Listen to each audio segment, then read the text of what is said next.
It is February 10th at 7:07 p.m. We'll call the Economic Development Commission meeting to order.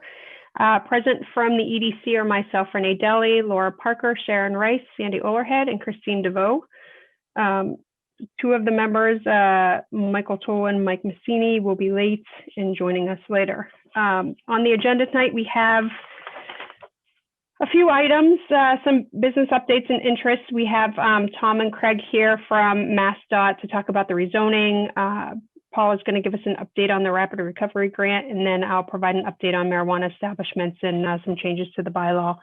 We'll then move on to reviewing the items that we moved from last week, reviewing town-owned land, business survey, and business guide status. And then I put as a placeholder if we wanted to have any other discussion on the objectives and economic development priorities, we could, and then reorganization.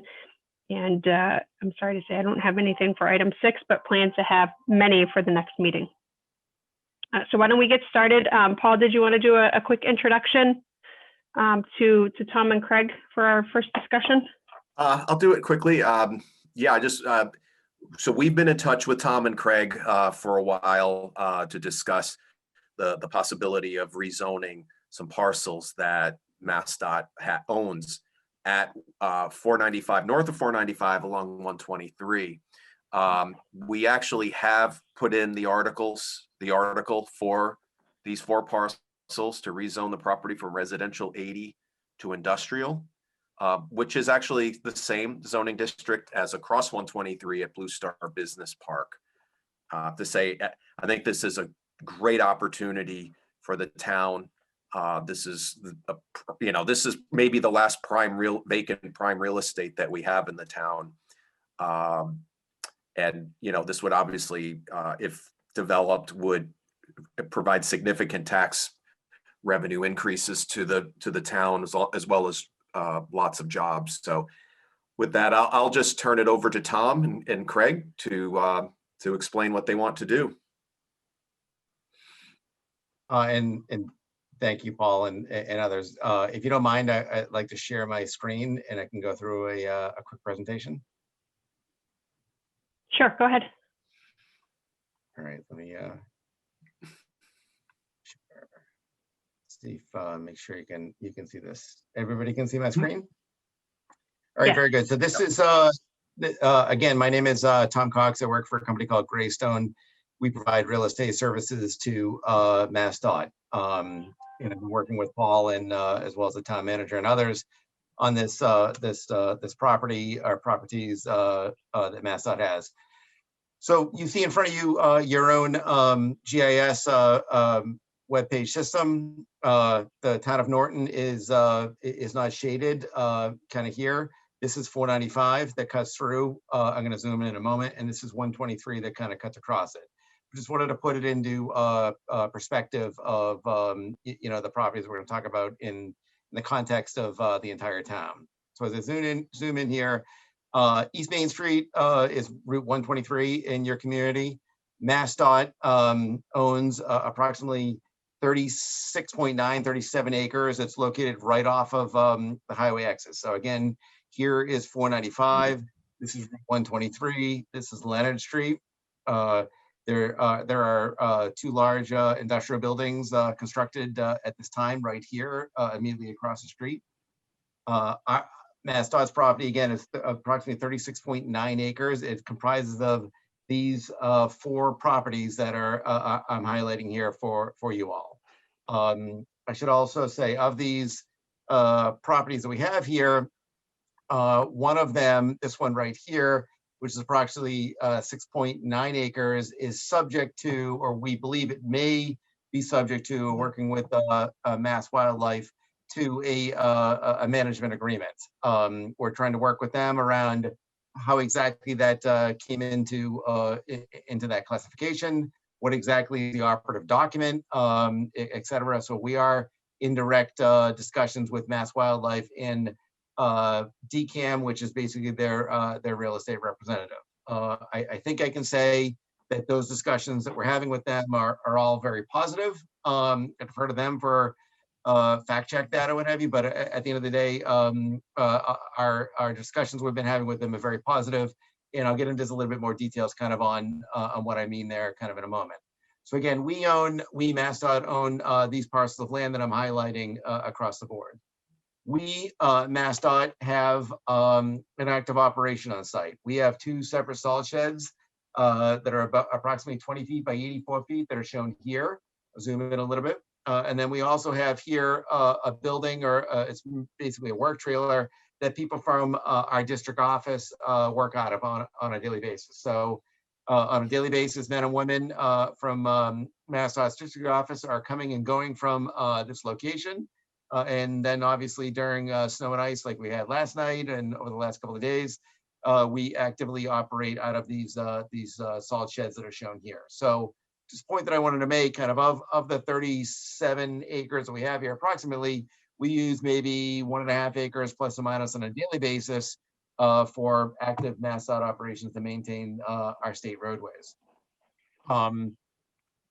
We approached a couple of years ago about possibly repurposing this property or portions of this property, relocating our operations to create an economic development opportunity for the town of Norton. We have lots of requests, from lots of people across the Commonwealth to think about MassDOT property, to think about how we can repurpose it, whether it's for a residential development, a commercial development, a public use, a local municipal use, et cetera. And through those discussions, we kind of realized that maybe there is, an opportunity for us MassDOT to think about how we occupy this property, how we can repurpose portions of this property to allow for economic development at the local level. There's some zoning issues that we're talking about kind of in a moment. We're just trying to focus on our operations issues. So we started with discussions with the district. The district was open to the concept of perhaps relocating these uses on site. Again, 37 acres we have here. Maybe we could relocate the sheds to a more appropriate location on the site to allow for economic development up along 123 or in other areas, if you will.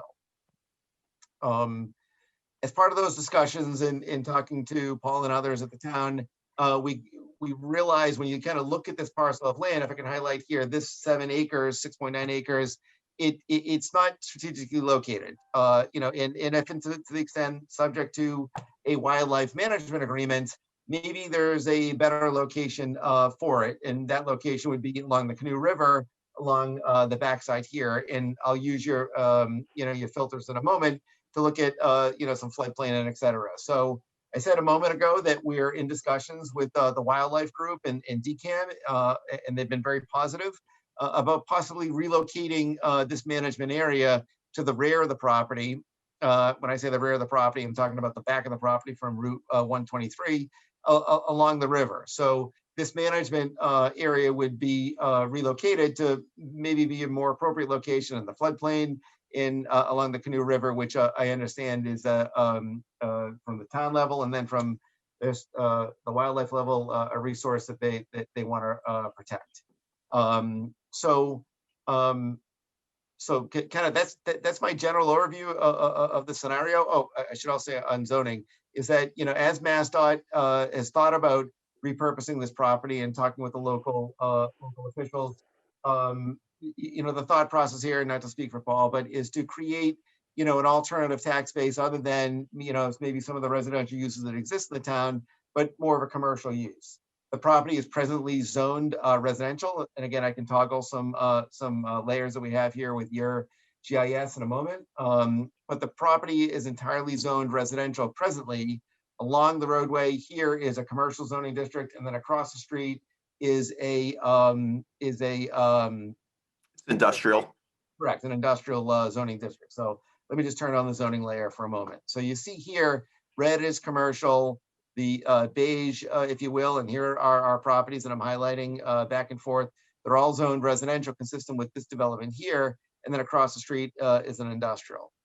So what we, along with the town, are thinking about doing on our 37 acres is to possibly rezone this parcel of land to allow for more of a commercial or industrial type development, the tax base that you all may be seeking locally. So the zoning district that we've approached, through the the town manager's office, excuse me, to rezone these parcels of land to be an industrial use consistent with, with the purple that's shown here. Before I stop, I just want to turn two quick layers on. One is the Fema. I'm actually going to take off zoning for a moment, go to Fema, and you just kind of see here, here's the Canoe River back here. If you think about the Fema floodplain, these are areas that aren't necessarily developable, if I can pronounce that word. So the thought process here is to take this parcel of land and repurpose it or reconfigure it so that the areas along the Canoe River are subject to this management agreement that I'm referring to, in that a more square rectangular area is open for development up towards the front of the site, and then possibly MassDOT's operations can be relocated to the rear. I'll conclude with saying that anything that we, MassDOT, as I say, just to be clear, totally transparency, I work for a company called Greystone. I say we all the time. I work closely with Craig and others. But we, MassDOT, to do an alternative use on this property, repurpose it, there needs to be enough economic development to pay for the relocation of these salt sheds and the district office kind of into a new location. So the thought process from MassDOT's perspective as we proceed, and very much interested in proceeding, by the way, is to have enough economic potential here and thought of creating a more rectangular square property to do that, to help pay for, or to pay for fully, not only the relocation of this operation up front, but also to have additional economic value in the property to make it MassDOT's while, if you will. Happy to participate in this, do it, but MassDOT, like Norton, like a lot of other government agencies, just don't have the money to pay for these the relocation of these sites in its budget. So I know I did that quickly. I apologize if it was too quick, but I'm happy to answer any questions that you all have. So in conclusion, these parcels, about 37 acres that we own, that I'm highlighting here across the board, that we're seeking to rezone from the residential zoning district to an industrial zoning district. And then a second step would be for us to work with the Mass Wildlife to reconfigure the property boundaries back here to be more appropriate. I should also say, and I apologize, there is a parcel of land up front here, shown as parcel 78, that is we believe to be owned by the town, that we would seek to work with the town to create a more formal entrance off the signalized intersection that's being constructed here, kind of into the site. If you just see it here, this is probably the more appropriate location to gain entry into the site where a signalized intersection is versus an offset or what have you. So. And can I just add that as part of the Blue Star Business Park, Condyne is actually constructing an they're putting signals up at that intersection at Leonard Street. They'll be doing that fairly soon. So Paul, wasn't there some discussion about Dunkin' Donuts exiting through there, that we were going to give them an easement or something to exit through the light? I'm not aware of us. I wasn't part of that conversation. Okay. Or if we weren't part of it, then it's not true. Oh, it could be very true. It's like a tree falling in the forest. Right. Does anyone have any questions? So Tom, just to follow up, I guess, what's step 3? So this, assuming that this gets rezoned to industrial, you guys are able to move the wildlife area. Does that mean that at that point it goes up for sale? And by economic development, you mean if you get enough from the sale of the property to move the salt shed, then it would go through? Yeah, that's right. That's right. So we're working with perhaps not, hopefully not getting ahead of ourselves, but hoping that we'll have positive results here at town meeting and et cetera. We are talking to Mass Wildlife about a process that would be processed, conclude. We're still trying to determine what exactly that process is. Excuse me, if it's administrative or if it requires legislative action. We think it and hope it might be administrative, but that would happen in the springtime after town meeting. We would work on those land swaps, and then we would put together something called a request for proposals or invitation to bid.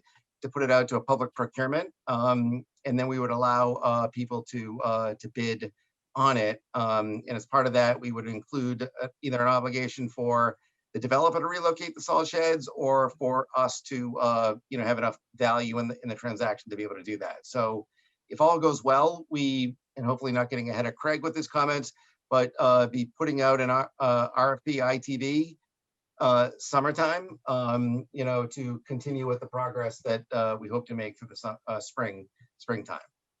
So, And if the land swap doesn't go through, would you still proceed with trying to sell off at least the other 3 parcels? I think so. I think we'd have to look at how a development lays out, and whether or not there's enough value at the end of the day to help pay for kind of this reconfiguration. I don't want to overpromise. There's obviously people on this call that aren't, that are involved in this, but I can report that those discussions are going well. It's just more determining the process. They hopefully, again, not getting ahead of anybody, but they made a proposal to MassDOT that was somewhat reasonable enough for us to have a very positive continuing discussion. So trying to be totally transparent with you all, Renee. No, appreciate that. And the parcel that's to the right of that, in between that, the Red Mill Village area, right there. Yeah, is that town owned? That's correct. That was a Yes. former MassDOT parcel that is now fee ownership, basically ownership by the town presently. Yes, we're not seeking to include that in this discussion. Okay, and Paul, have you had conversations, like, will the town move forward with trying to rezone that, or right now it's completely out of scope? Well, Mike and I have spoken, and we don't want to touch that. A couple of reasons. One of which is, as part of when we obtain the land from MassDOT, that land has to be for town use. So we would be, if we rezoned it, and we wouldn't have the ability to sell it, or Mike would have to explain that more. One other thing I would say why we should also just keep that as is to buffer Red Mill from an industrial development. Mm-hmm. And then I assume that as part of this rezoning, we would apply the marijuana overlay district to this area. We could. I did not include that at this time with the articles for town meeting. It's just zoned industrial at this point. I mean, we're proposing to just rezone it to industrial, but I guess we would have an option to put that on special town meeting. Yeah, I don't see that, and I'll certainly take comments from the EDC, but I don't see the purpose of only doing the industrial rezoning and not applying the marijuana overlay and having to do the extra administrative work down the road, right? And then having to take this back to town meeting. I would agree. So let's plan to add that in so we can, be more efficient and save some costs in the notification to abutters and the vote. Can I ask a question? And forgive me, I don't understand what the management agreement is with Mass Wildlife. Where did it come from? Why can it be moved? When you said that, I kind of assumed it was similar to conservation, like we couldn't build on it. And you're saying it could actually be shifted towards the Canoe River. Are they just looking for a particular parcel to be kept undeveloped for the sake of wildlife, or are they looking to protect a particular wildlife here? So, Laura, I defer to them on what exactly their goals are, but I'll share some additional information that we're aware of. So when MassDOT acquired properties to build 495, they acquired a bunch of properties, some of which exist on the other side of the highway here. This parcel, for example, I don't want to, whoops, I just unhighlighted. So this parcel down here, which actually came up, but for the roadway layout, it went across the street. Somewhere in the past,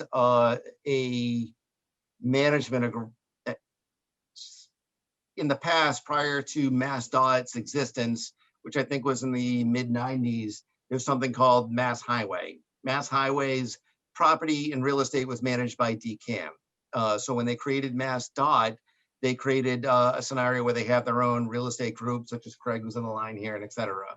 So in the past, prior to Mass Dot being created, a bunch of parcels, it's not a scientific term, but a bunch of parcels are down in this area, which I believe are kind of these parcels here, basically are under a care and control agreement. That care and control agreement, frankly, MassDOT didn't even know existed when we went out and surveyed this property. When you're out in the field here, there's literally a sign that says this property, literally in this corner, it says this property is under the care and control of the wildlife. So we didn't even know about it when we created the overlay. So we subsequently obtained a copy of the management agreement and realized that this was kind of here. When we realized it was here and not even knowing about it, we engaged with Mass Wildlife about, hey, look, if you look at where the boundaries are of your property, it doesn't make sense with regard to the Canoe River or what have you. If you're about preserving open space or preserving critical natural resources, wouldn't it be better to perhaps reconfigure this along the river? To which they were open to the discussion. So a little long-winded, Laura, so I apologize, but it's part of a bigger agreement that includes other properties that they've been open to working with us on to reconfigure the properties that are on this side of 495, the north side of 495. Okay, thank you. Really So long, Laura, so hopefully that answered your question. it's more for preserving open space than conserving or protecting some particular item in nature. I think it's both. Okay. So just to give a little bit more particularity, I'm Craig McEwen. I work at the Office of Real Estate and Asset Development at MassDOT. But with regards to the actual transfer, it happened in 2004, I believe in August. And we transferred, I think it was like 5.5 million square feet. And like Tom said, it's pretty much most of it, the nuance of it is that bend on the other side of the highway with regards to the Canoe River and the riparian, I guess, area of critical concern. They call it an ACEC. How it kind of manifested and again, it was not a shock for the most part because a lot of that land is not accessible or developable. However, it was almost an administrative glitch that the piece that's included near where we want rezoning, or we're looking to you guys to assist. It's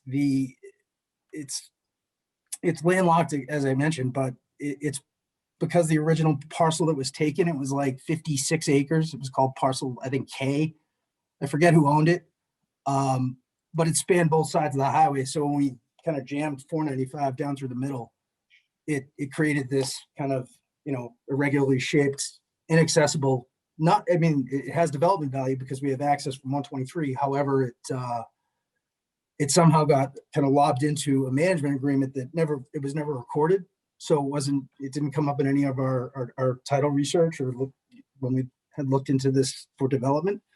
So it was, we were definitely aware that there was a care and custody agreement or it was DEP land that kind of overlooked the Canoe River and that whole side there. But that being said, it didn't make any rhyme or reason. Well, that's why we're kind of working to get a better grasp because we have additional land that we can, swap out or move that would make a lot more sense to protect, to be fair. But I don't know if that made any sense or not, but it's, we have a lot of land. So it's sometimes things can kind of escape our grasp. Thank you. That was helpful. So if you guys are able to do this land swap, do you then have to split the parcel, that one that you were just over, Tom, the rear one or top one? So I'm having a hard time highlighting it right now, but you would do something called like an approval not required plan. Paul can tell you about the details of that, but it's literally changing the property boundaries. So we would have to do an administrative process. We would appear before the planning board and reconfigure it to create a more square. Let's quickly share this. This is generally what we're thinking about. again, generally, of taking the 6.7 acres here and creating a configuration kind of along the Canoe River. So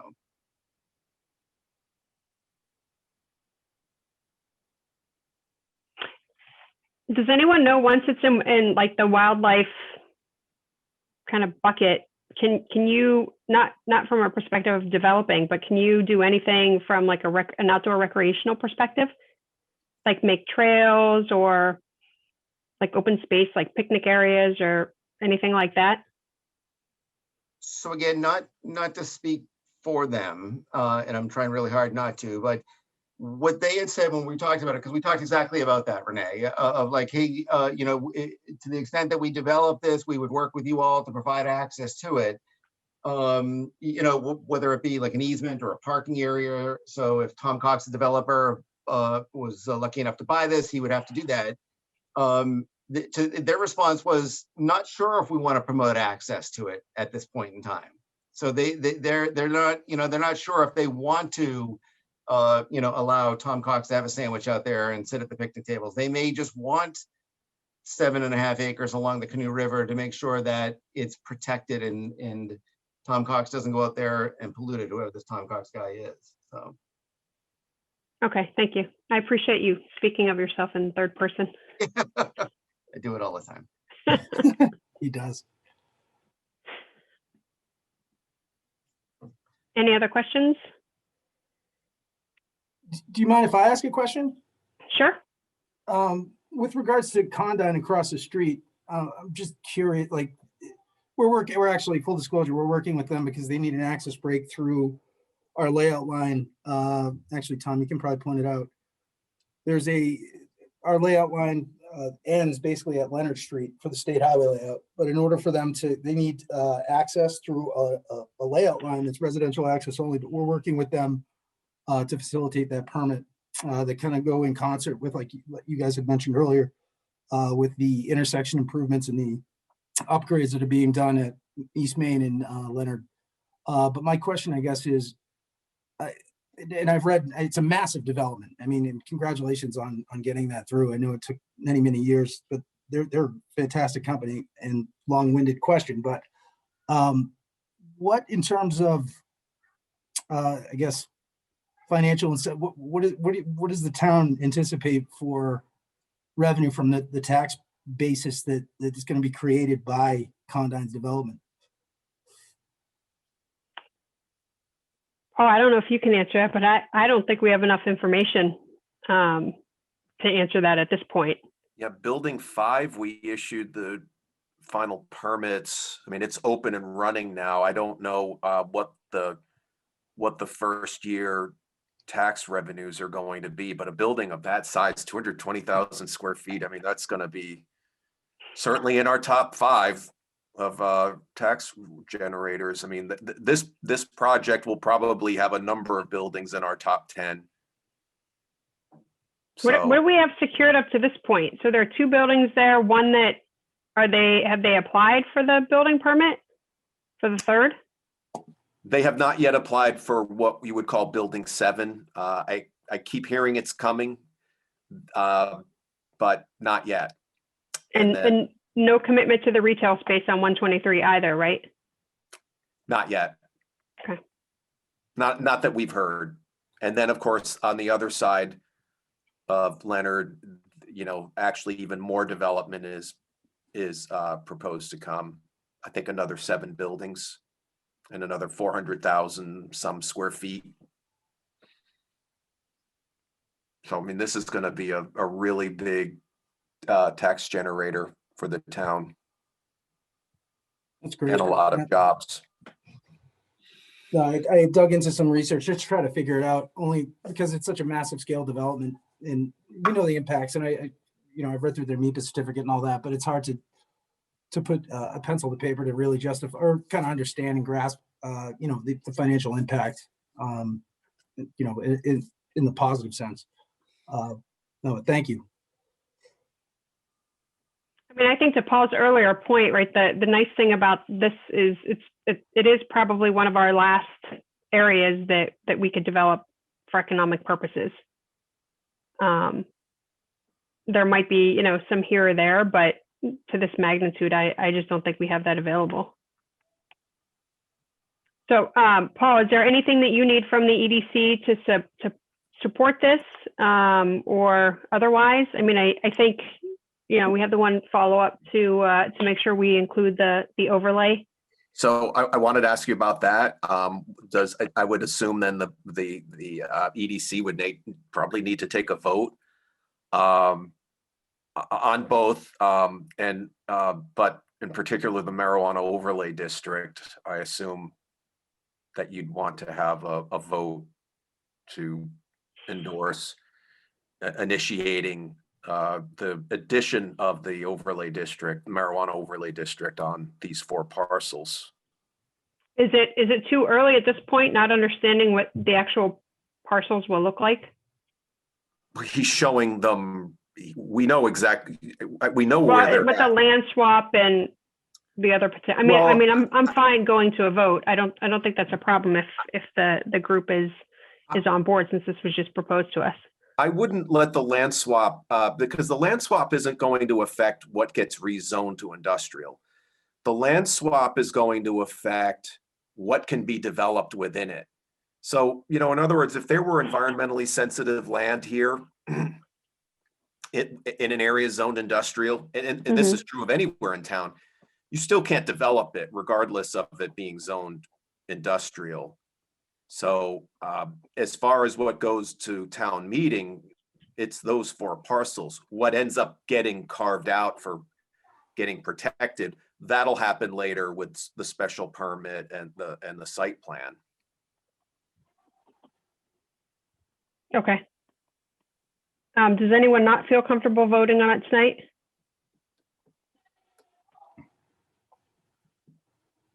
Okay, so the chair will entertain a motion to support the MassDOT property rezoning to industrial to also include the marijuana overlay district.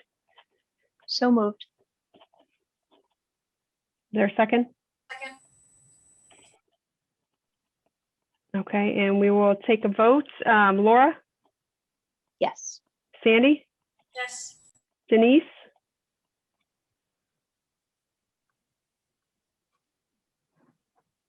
I'll give Denise a second to try to unmute.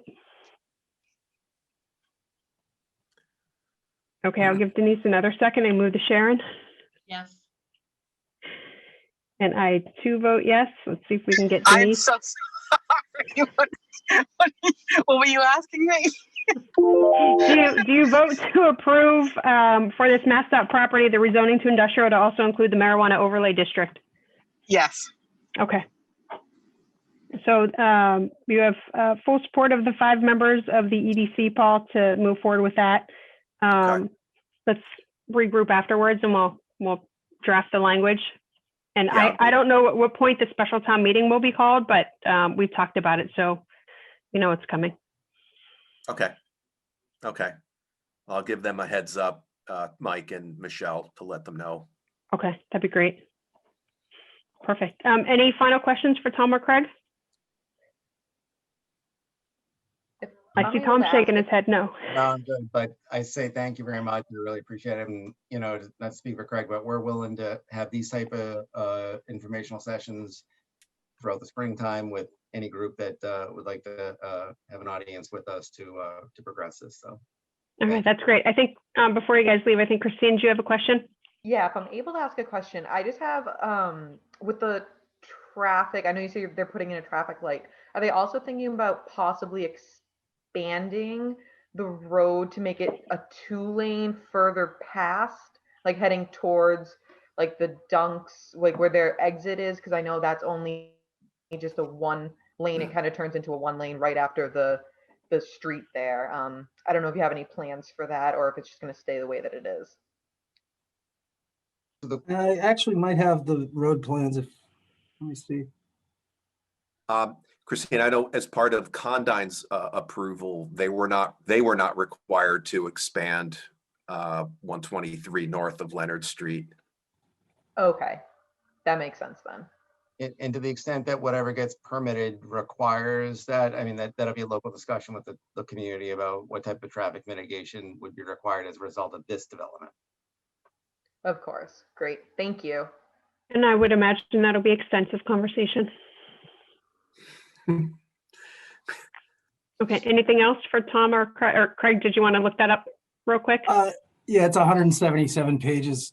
Just Okay. give me a second. Maybe real quick's the wrong words.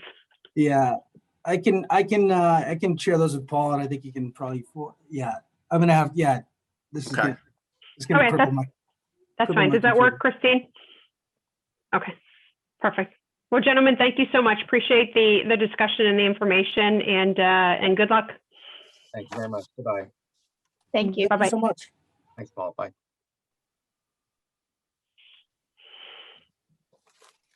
Excellent. Well, that's some good potential opportunities. Hey, Paul, what do you think on time frame for that? Like from start to finish, if it's approved by the town for the land swap and then an actual purchase? Like, are we looking at a year to 18 months? It's always hard to say, right? Because there's always complexities that come about. I mean, we're still, you think about that Condyne was able to get the property across the street rezoned in 2017. They came forward in 2018 with the site plan special permit. They broke ground late 2018, early 2019. So maybe there's a time frame, but they had the land, they had a contract to get the land under purchase, assuming, the rezoning and then the approvals. This one, it just depends. What's going to really trigger it is there an interested buyer to purchase it?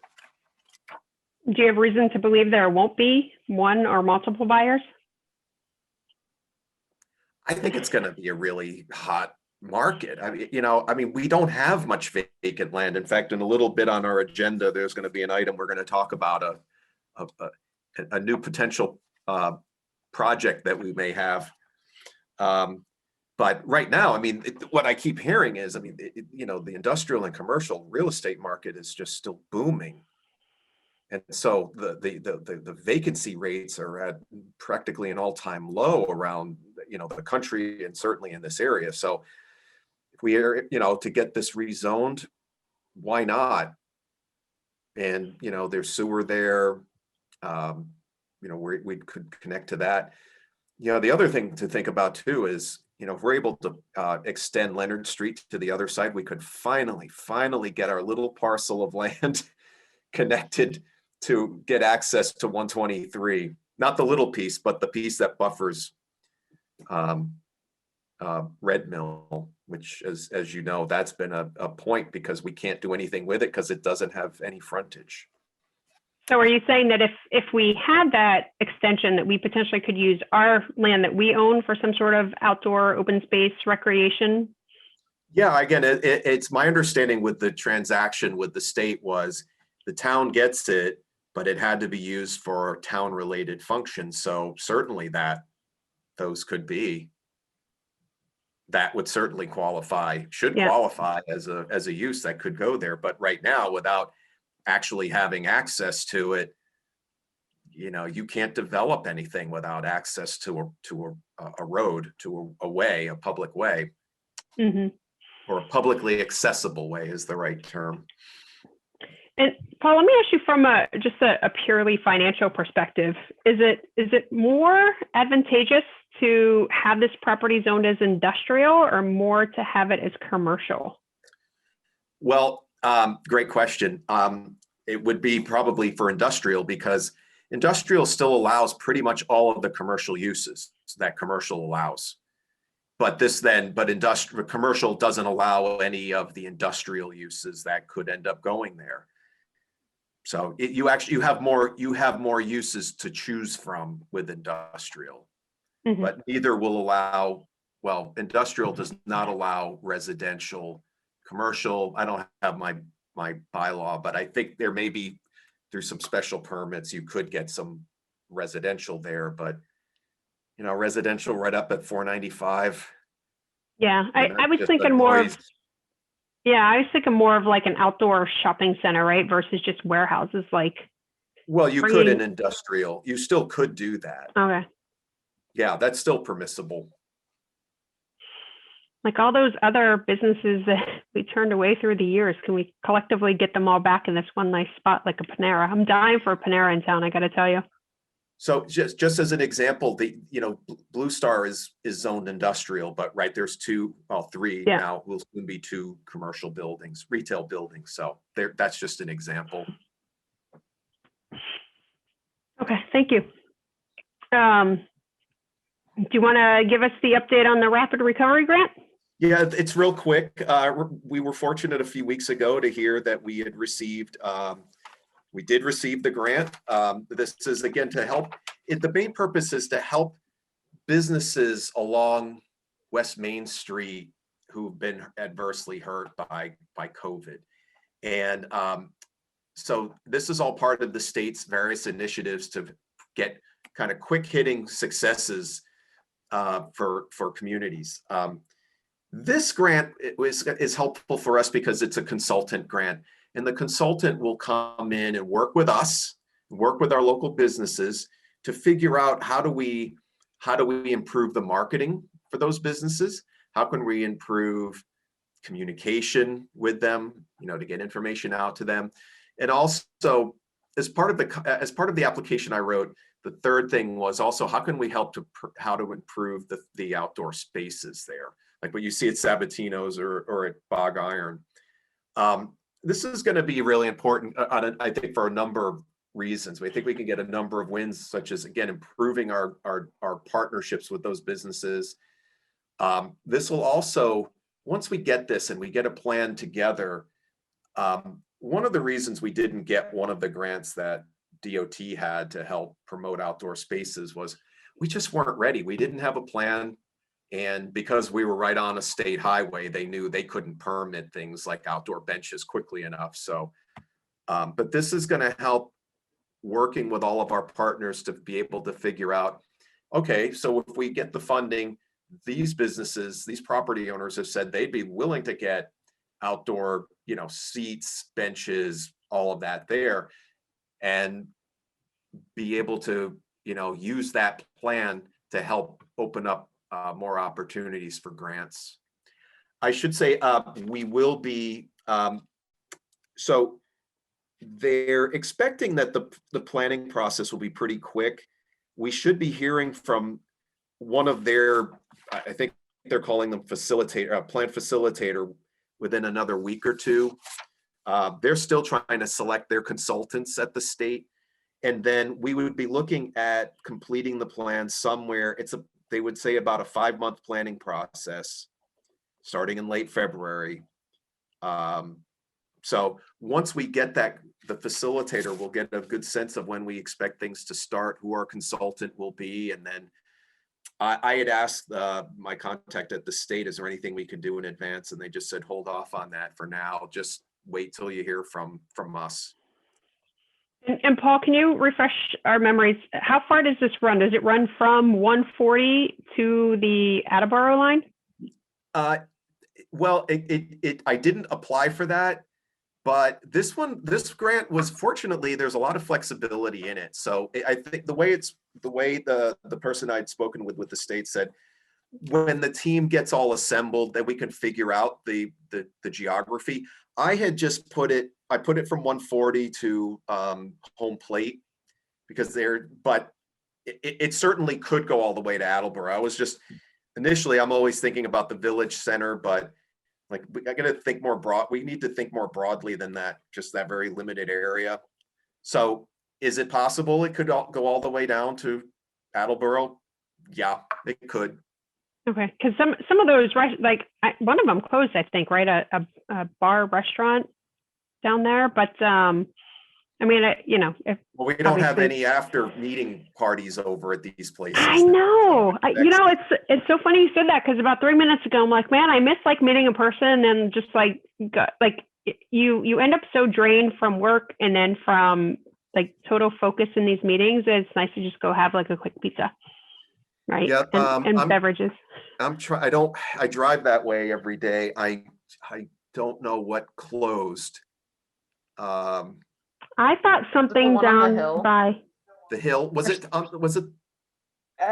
Just from driving by it a bunch of times, the sign hasn't changed, like how they change what's going on at the hill. Can't There were- remember what the name Tavern of on it the is. Hill is only open on the weekends. I think it's Friday and That's what Saturday they changed nights. it to. oh, okay. Yeah. yeah, So they I reduced think their there's, hours. The yeah. liquor store next to Fisherman's 3 closed. Was there a bar too, like Oasis or something? There is, but I haven't heard much about it. I have no idea whether that's still open. I can't imagine they can operate. Right, without food. I don't know why I just went all blurry, by the way. Hmm. I thought there may be something else. Downtown Pizza's down there, right? Yep. The car wash is still open. I mean, Yeah. it's something, you know, if we have opportunities. So Paul, how do you Right. measure who has been impacted? Like, are there requirements or surveys that have to go out? Like, who's been impacted by COVID? Because I mean, I think in general, everybody has, because everything shut down in March. So They haven't asked that. They didn't ask Okay. that. So I was really looking at it from where trying to pick up the largest, district of where the retail businesses are. But again, there's certainly a lot of retail down Old Colony Road as well. So we're not bound by what was I think the only thing we're bound by was it's got to be along West Main Street, and we'll just figure out what that geography is. Mhm. But Yeah, I that's think there's a pretty lot of bad. wins that can come out of this. Sure. And I know we talked about obviously leveraging the EDC. Do you have any indication at this point what that would look like? Well, I think it's just like any planning process where we would be working with the stakeholders in that geography about the needs and wants and actions that would take place. And then ultimately we really would need to get an implementation team between the town and the partners there to make sure that things happen. I mean, if that they also do their part. I mean, that's how these things work.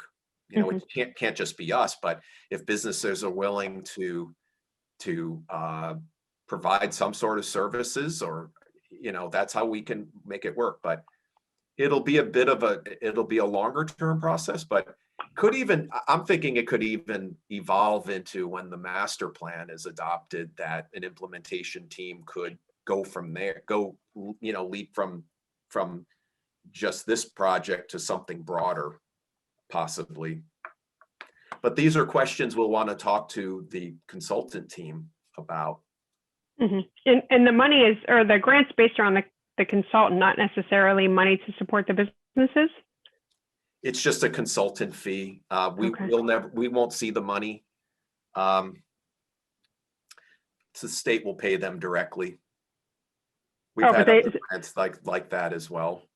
But if they identified or said, hey, I'd like to put benches out here, the state would help in the funding of that. It wouldn't be something where we're putting that cost back on a business that's already impacted? The grants, there are grants that do that. We would have to wait until the next cycle. The grant program is called the Shared Streets Program, and they've had a lot of successes around the state where, when you drive, and again, you see what happened with Bog Iron.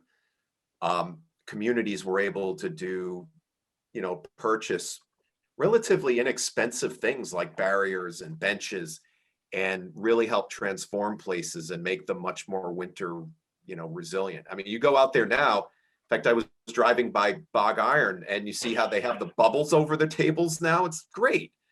I mean, you think about it, even after COVID now, with what restaurants are doing now, we could have outdoor dining all year long. And why not? It adds capacity, and it could be a great thing. So again, getting this plan, I'm very hopeful that this will it'll help us just get our plan together for it. We don't have one. Right. We just want to start moving the needle and being more resilient as a town. But that means being prepared for it, being prepared for things. So I don't mean to kind of go off on a tangent here, but speaking of the bubbles, has anyone eaten in one of the bubbles? And I don't know, is that the proper name? Because Igloo. Igloo. igloo. Igloo. I can't help but think it's like one of the hamster balls, right? In Iceland, there are campsites where you sleep in them so that you can see the aurora borealis while you're camping. Really? It costs a fortune. But that would be so cool. It really, really, really would have been. The problem is that the aurora is unpredictable. If there's clouds, you can't see it, and there's no refunds. So you've got to book the night. And it was cost prohibitive to me after already spending on a hotel or an Airbnb in Iceland to then shell out another substantial chunk of money to maybe be able to see the aurora while you're lying there. It was the coolest concept. I really wanted to do it, but that's the first time I've seen the igloos. Interesting. We don't have anyone else in town using them, right? It's just Bog Iron right now? I haven't seen anyone else. Okay. I think that's it. And there's some, like Sabatino's has the tent. Mm-hmm. Not anymore. Right, not anymore. Mac and Waltz had it too. I remember sitting there it was right after time changed, and they said they didn't turn the heaters on until 7, but the sun went down at like 5:30. It was quite chilly at about 6:15. Yeah, and heating those get a little tricky too, because you can't have a flame under them.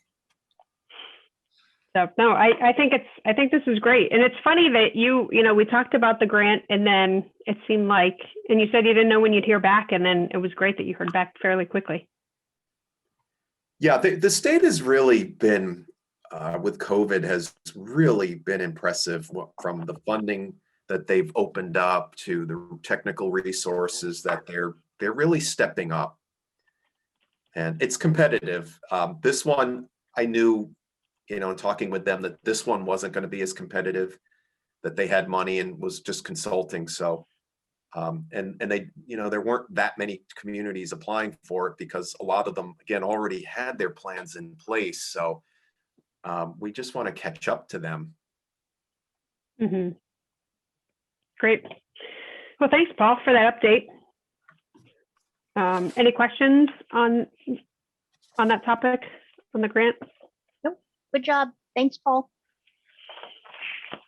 Paul, is it mostly just for food and restaurants, or is it also for retail, like smaller businesses? Yeah, I think I think we would want to look at all opportunities.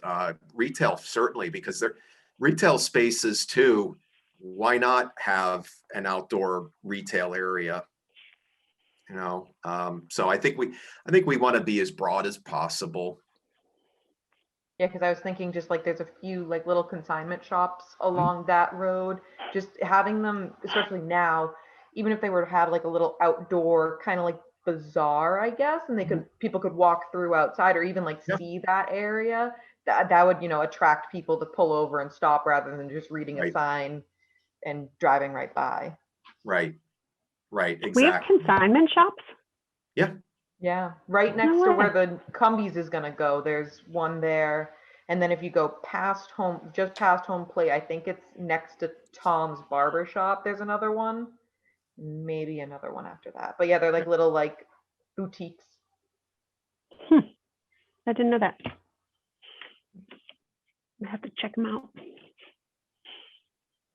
Awesome. Any other questions? What's the saying? One man's junk is another man's treasure. I've been going to like Easton for consignment. I didn't even know we had any here. Okay, next item. I lost my agenda. The marijuana establishment. So a couple updates on this. Paul was kind enough to submit the language for the town meeting for the updates to the marijuana bylaw, and that's specifically to allow for the building permit to be acquired with a provisional license versus the final license that it talks about right now. So that'll be a fairly simple change. I also submitted language, and I believe, I don't know how much is like what's going to go on the town meeting versus the special town meeting, but language to update the Board of Selectmen to Select Board, language to include, and I know we discussed this before, but include the delivery operator license and delivery courier license. And again, town council indicated that our current bylaw does cover those under marijuana establishments, but she did recommend that we make that change. What we're going to need to figure out is what we want to list for hours of operation within those changes. Michelle emailed me. She needs a draft, and I responded yesterday to ask her a timeline, and I haven't looked at my email since. So just so you know, depending upon that timeline, Denise, I know I haven't talked to you about this because she just emailed me, but if we don't have another meeting in the next, or if it's due before the next 2 weeks, I'll just work with Denise on making those changes to the bylaw, and then we'll bring it back, only because it has to go out to FinCom and the Select Board in draft form, and then we'll bring it back at the next meeting to have discussion. If we need to change anything, we certainly can. But what I'd like you guys to think about is the hours of operation. Is there anything else that we would need to decide on? I'm trying to think. From what I've read, odor is not an issue, because typically in delivery establishments, the products come wrapped and they're just repurposed to be delivered wherever. So I don't think that we need to make any modifications there. Although I think what we have from an odor mitigation perspective is pretty sound and broadly applied. So I don't see any issues. There was another item I sent to be changed. Oh, there's a marijuana moratorium, I think I'm saying that right, out there, that is still listed in our bylaws. So I put a line item in there to actually just delete that from our bylaws. It's more administrative, but it talks about, like, in 2018 or whatever, we said there would be no retail establishments, or I'm sorry, any marijuana establishments in town until we voted on it, and it's still sitting out there. So I found it just during a search. So that was the other thing that I submitted to be changed from a bylaw perspective. In respect to the hours, it's a couple things, that we have to consider, like holistically, where we put the overlay district, because a delivery establishment can go anywhere. While it's not what I would call like bulk, you're not going to see semis coming in necessarily. There still could be, fleets of 10 to 15 or more that are going to be packaged up and out for delivery. So one of the things that I read to consider is when you're looking at the start and stop times, you have to consider the time that it takes them to pack it up, right? So to move it from the store into a delivery vehicle, a van or whatever it might be.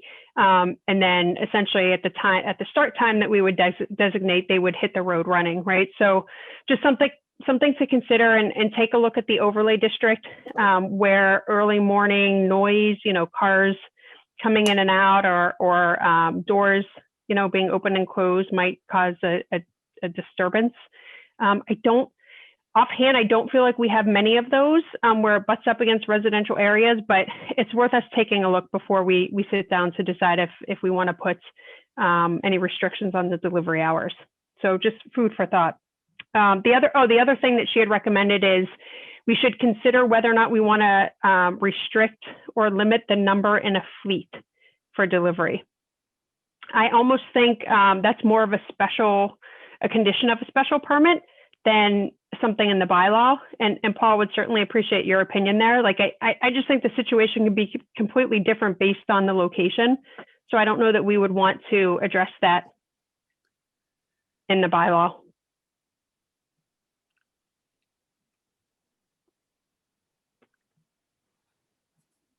Are you thinking? I agree with you. I don't think we would need to put that. I never think so. I'm just speaking without thinking as always. But no, I think we would, and of course we have to be thinking about the taxes, right? So we get excess taxes for every vehicle. But if they were in a situation, I don't know what that would look like. I mean, that would be hundreds of vehicles that, in order for us to, put the brakes on, so to speak, the amount of vehicles they would have delivering. But they would look at it. We always look at traffic and parking, so. Is there any limitation now, like, or any language that we use for, like, what do we have? Waste management, we have some of our other, like, manufacturers like Horizon. But is there anything else that has a fleet that we even consider language to limit? Sorry, Laura. No, it's okay. I was just saying, considering that the town doesn't contract for waste management, and we allow 17 different companies to operate within the borders of the town on various days, I don't see why we should be any less or more prescriptive in the bylaws for marijuana delivery. Yeah, that's why I'm wondering, for those who actually reside here, that we're getting excise tax from their vehicles, if we have even considered that in any other business, to consider it here. Do we have any restrictions for the like New England ice cream? I think that's what it's called, on Mansfield Ave near Cumbies, because they have trucks. Yeah, I've looked at that special permit. I don't know. Again, if it is, it's probably based on the amount of parking available. Of course, that one also, because they're right next to the mobile home park too. So I could look at that and see if there was a limit on the trucks. Paul, can you look at that and can you ask? Go ahead, Denise. I'm sorry. I was just gonna say, do we have any other delivery services in town that we could look at the hours of operation for them? I don't see why this would be any different. I mean, the door opening and closing to deliver the goods to the house, it wouldn't be any different than any other delivery service. Uber, DoorDash. Right. Amazon. So do we Well, have that's a little different, right? Like, they're not starting, I mean, they're going to a retail space. They're not starting from a retail space. So I would think more in the lines of like Horizon, where they're packing up stuff to go off to ship. Horizon and they're shipping large quantities to stores. They're not delivering to houses. right. Well, I mean, and let me be clear too, right? The expectation, I mean, if these things are, if they're getting on the road at like 8 or 9 o'clock, right? That's to allow them to pack up and leave here. That's not saying where they're going to deliver to. I mean, they might be driving an hour. They might be driving to Mansfield. Like, it's not accepting deliveries in town. It's saying, when can you start to deliver, right? To leave here, and then when do you have to stop it? It's kind of odd, right? Because they're not necessarily delivering within the town limits, but it's more to control like what's going on at that location. Yeah. So I'm with you. I mean, if we have a comparable business, or Paul, if you can just ask the planning board if it's ever been considered for those that like have distribution facilities here. Because I hours don't. of operation. Yeah. Actually, that came up when the planning board approved United Materials Management over at 186 South Washington.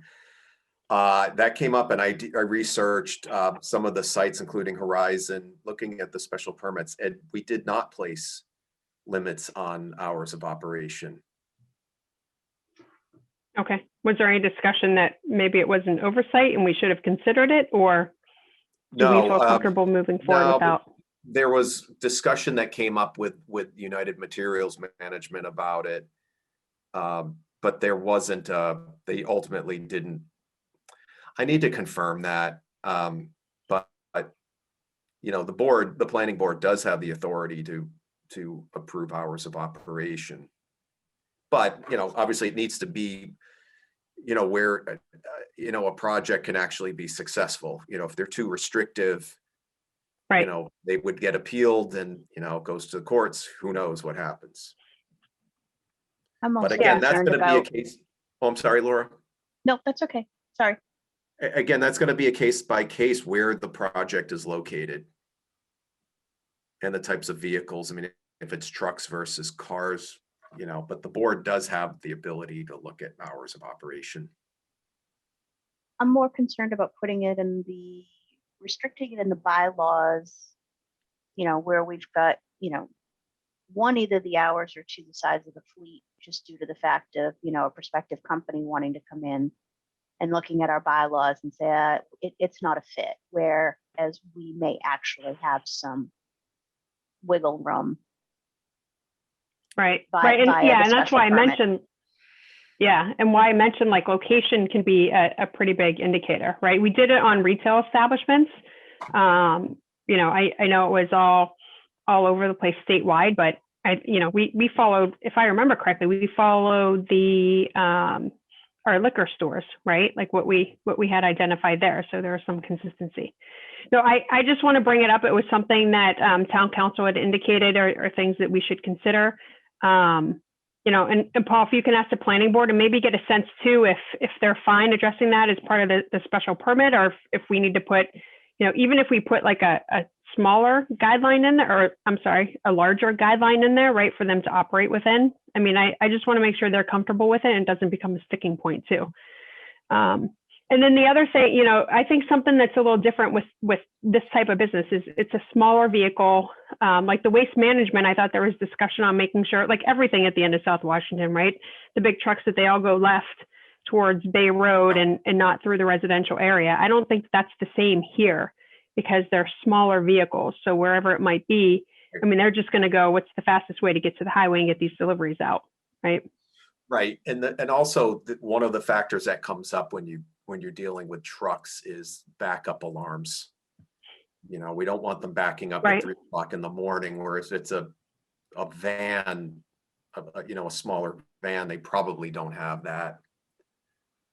But they would need to explain that they don't have it, that they don't have that type of, backup alarm system. Right. Okay, so things just to consider, and then we'll come back to the group as there's like more development on the actual language and items, but I'm not opposed either way. I just want to make sure that the planning board is comfortable with whatever we decide, just to help them in the process. Well, this will go, one of the, all zoning bylaw articles go to the planning board for their review, so. Yeah. And our first meeting for zoning bylaw articles will be March 23rd. And then there's a second one, April, I want to say 13th, but March 23rd is the key date here. Where we want to make sure we have our ducks aligned and we're good to go. Mm-hmm. Okay. Is that a Thursday or a Tuesday? Tuesday. Okay. Yeah, they meet Tuesdays. So I'll just put that on my calendar now. Okay, a couple other updates. I spoke to the attorney with Lucky Green Ladies. They still don't have a location from when I talked to them. They don't have one determined. They were having conversations with Gator about potentially staying in the previous one that they had selected for the retail establishment and not moving to the corner one like they had indicated during the call. I also asked, just more as a point for the planning board, what they were negotiating with Gator in respect to the recharging stations for their fleet, because they indicated their fleet will either be fully electric or hybrid.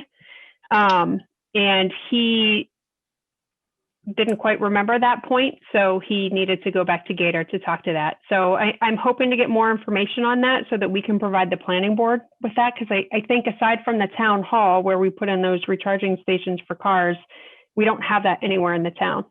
And certainly if anybody knows that we do, that might help. But Paul, I think you said that the planning board hadn't really discussed or reviewed anything of that nature. No, not yet.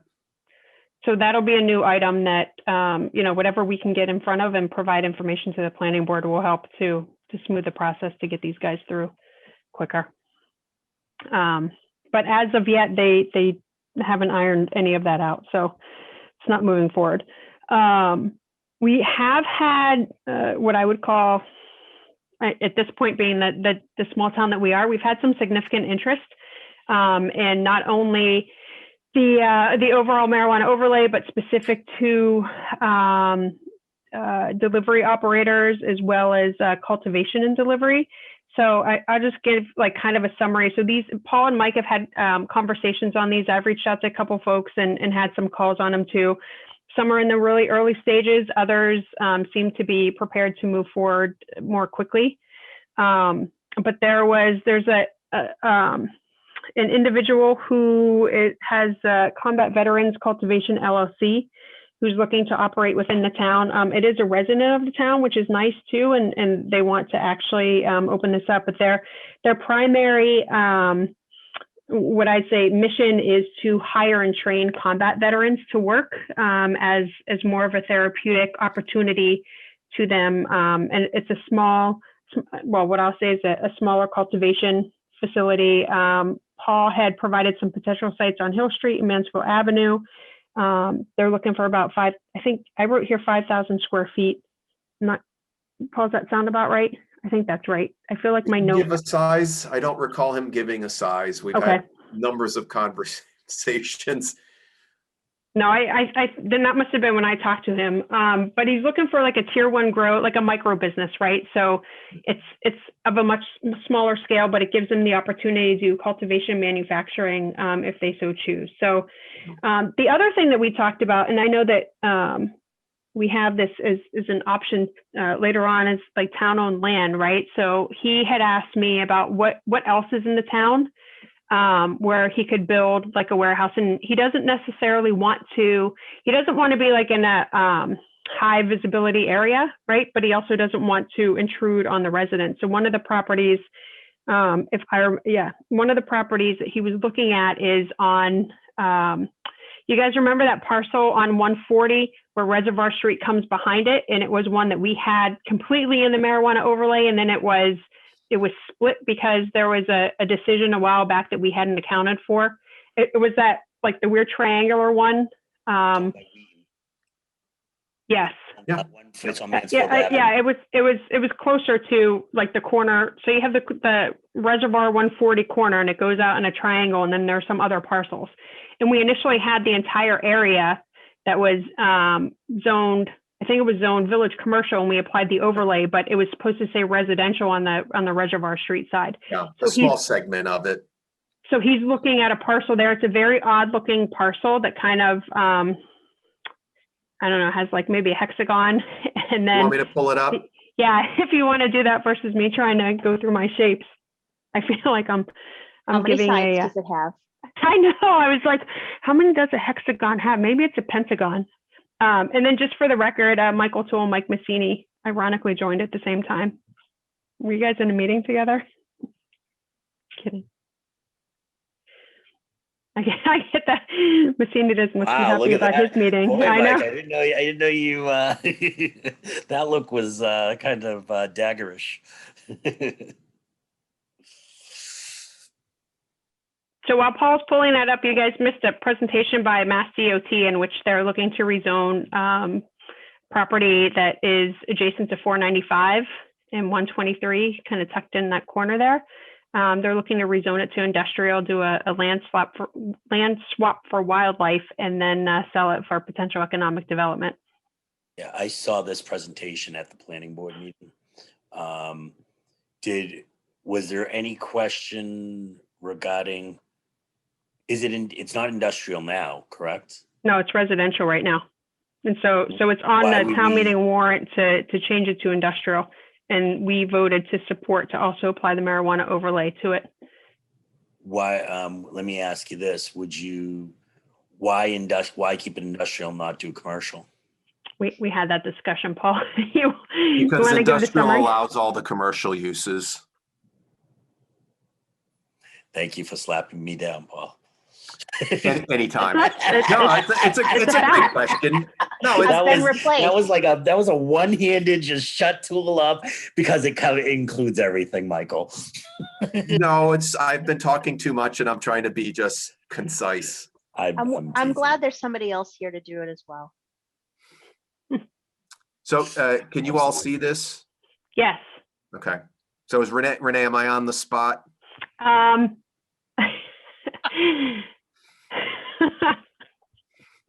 Can you zoom out a little bit? Yeah. Yeah, by the way, Renee, you're a dirty bird. You see where that point is? Can we look at transparency on the zoning? I don't know how You want to reduce the transparency on it? You know what, Yeah, can you so we take the can see the- zoning off for a second? Oh, okay. We see where that exact point is, Paul. That's where we want to zoom into, that exact point in the lower of the lower right, the right, move your hand down a little bit. Nope. Well, Renee just drew on it somehow. I did, yeah, Okay. so see So how zoom it, in on it? Oh, That's not the one I was That's you- not the thinking of. lot, if you Emma. can just take that overlay off. Okay, I need to, So I believe it's like this, right? That wasn't the land that you were referring to in a discussion. It was the next lot over. Because the next lot over is half residential. It's on Mansfield Avenue. 93, well, it's marked 93. Yeah, 93, where the back side of 93 is residential. The front side of 93 is commercial. And No, it also extended to the lot above it, Michael. Yeah, it So went Paul, through can a you apply the couple. overlay again? yeah. I don't know how to get rid of my annotation. Oh wait, yes I do, hold on. So it's this just a is, small piece Yeah. here.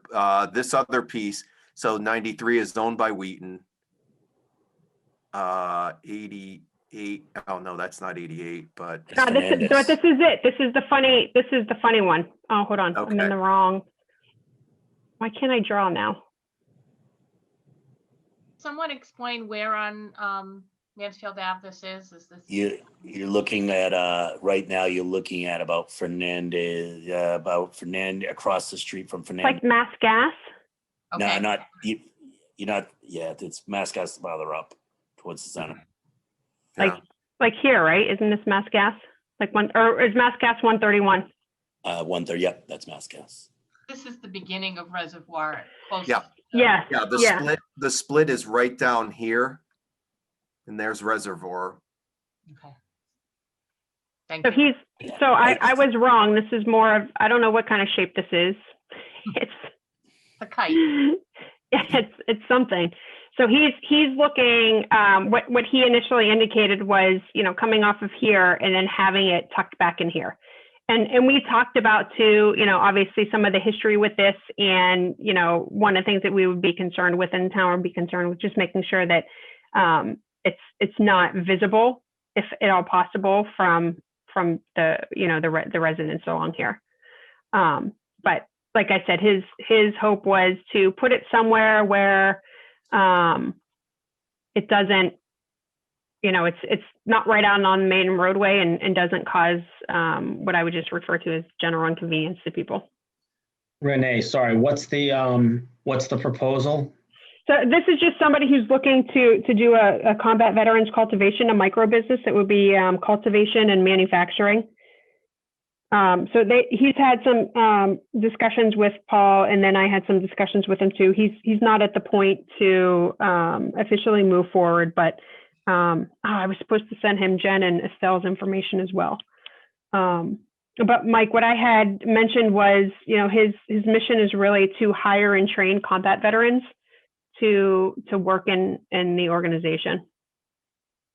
So that was one of them. And then there's another one who they're interested in a delivery operator. What they had mentioned was, I don't have a space on this one, and I think he was supposed to get back to me at some point this week, but it's Mass Remedies and their social equity program certificate holder, and they were interested in delivery operator permit here. So just briefly touched on product storage and then the vehicles. There was another one that had actually had submitted an HCA to us for a cultivation and retail establishment, and we informed them that we don't have additional retail establishment licenses available. They did tweak that and reapply, I believe, and for cultivation and delivery HCA without an address. So they're working on 2 different properties. They've been working with Mike on identifying the property and engaging into some sort of a letter of intent or something beforehand, but so those conversations have been going on too. So essentially, from my conversations with people, what I heard is as soon as we had approved the 2 HCA's for the retail establishment, we kind of put ourselves on the map. So now people are looking to come into Norton, which I think is great. I mean, we have, and Paul, maybe you can talk to this. I know you gave me a lot of info on like the properties available on Hill Street, some down by South Washington. There's dual interest in property that Condyne owns for cultivation and delivery. I don't know how that's going, but can you talk a little bit about just some of the properties that, Sure. some of the parcels we have? Actually, you know what? Let me do Hill. Where is Hill Street? Off of That's South- where, yep, Hill's right here. It's South Washington area. Let me just, It kind of connects like Miles Standish with South Washington. Like it's like a cut through. Got it. okay, so let me zoom out. But this is, Hill Street is where waste management is, the MFN wastewater treatment plant is here.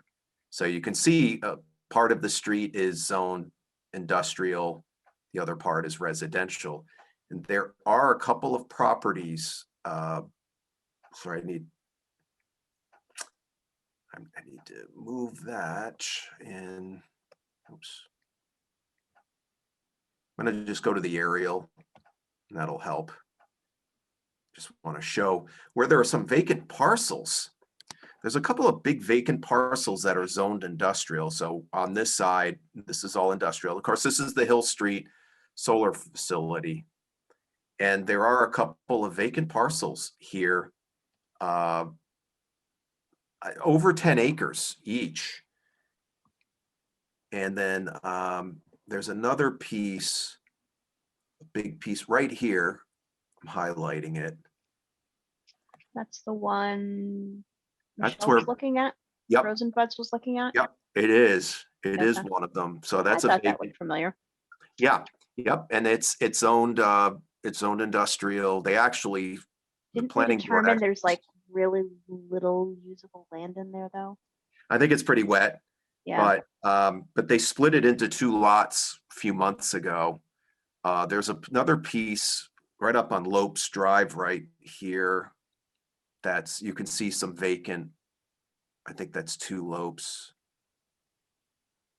So that's a vacant parcel as well.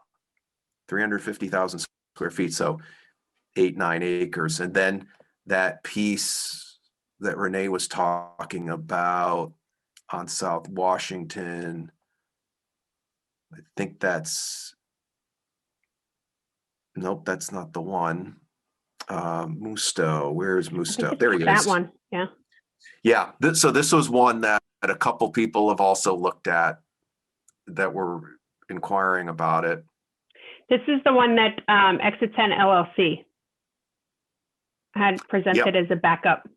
And one of the advantages of this again is that, you know, they have they're abutting 495, right? So from a visibility perspective, it makes it pretty valuable.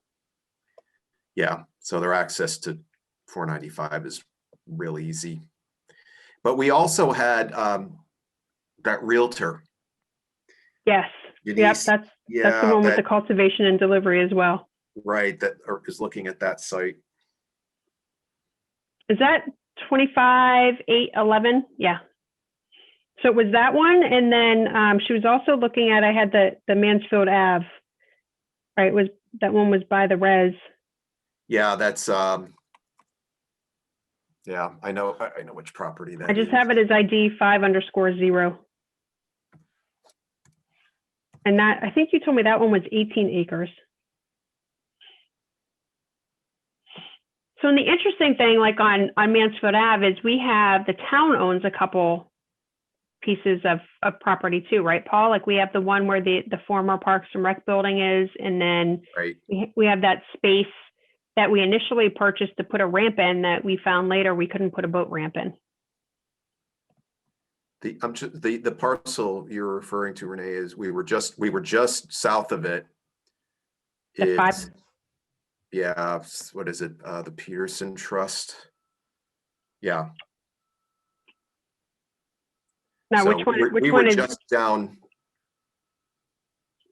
is this the one you're talking about, that they were the 18 acres, the 5_0 parcel ID?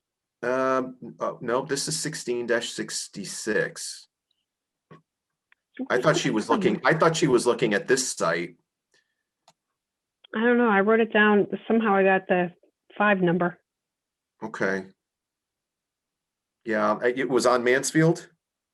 Yeah, I have 0 Mansfield Ave. By res. That's what I wrote. Okay. So that narrows it down to. Yeah, I thought she was referring to this area here. Okay. Parcel right on the res. Is that the silver property? It is. Okay. Man, that's such a nice property, like build waterfront, Right. if it's not wet. How wet Right. is that one? I'm sorry. How wet is that property? Let's see about wetlands. Not too bad on wetlands. I It's mean, in Norton. yeah, so there's a 50-50 chance. Well, It's not too bad on the floodplain. It doesn't look like it. Obviously you need to go out, any developer needs to go out and stake out the wetlands. I mean, this is just an estimate, but yeah, I thought she was referring to this piece as well as the one over on South Washington. That would be a really nice piece for residential too. That'd be a great mixture of uses. Yeah. This could be a great retail location. I mean, just general retail. And some mix it in residential. I thought lot 66 too was also for sale, just for the record. I was going to ask, what is 66? That's the property directly across the street from Norton Liquors, and it's sort of like a fallen down residential building. They used to sell a bunch of cars and have a yard sale every weekend out in front of it.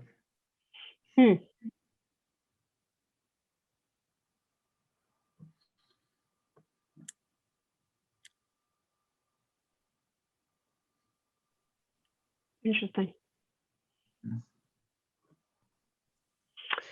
So anyway, just some updates on people who have inquired. I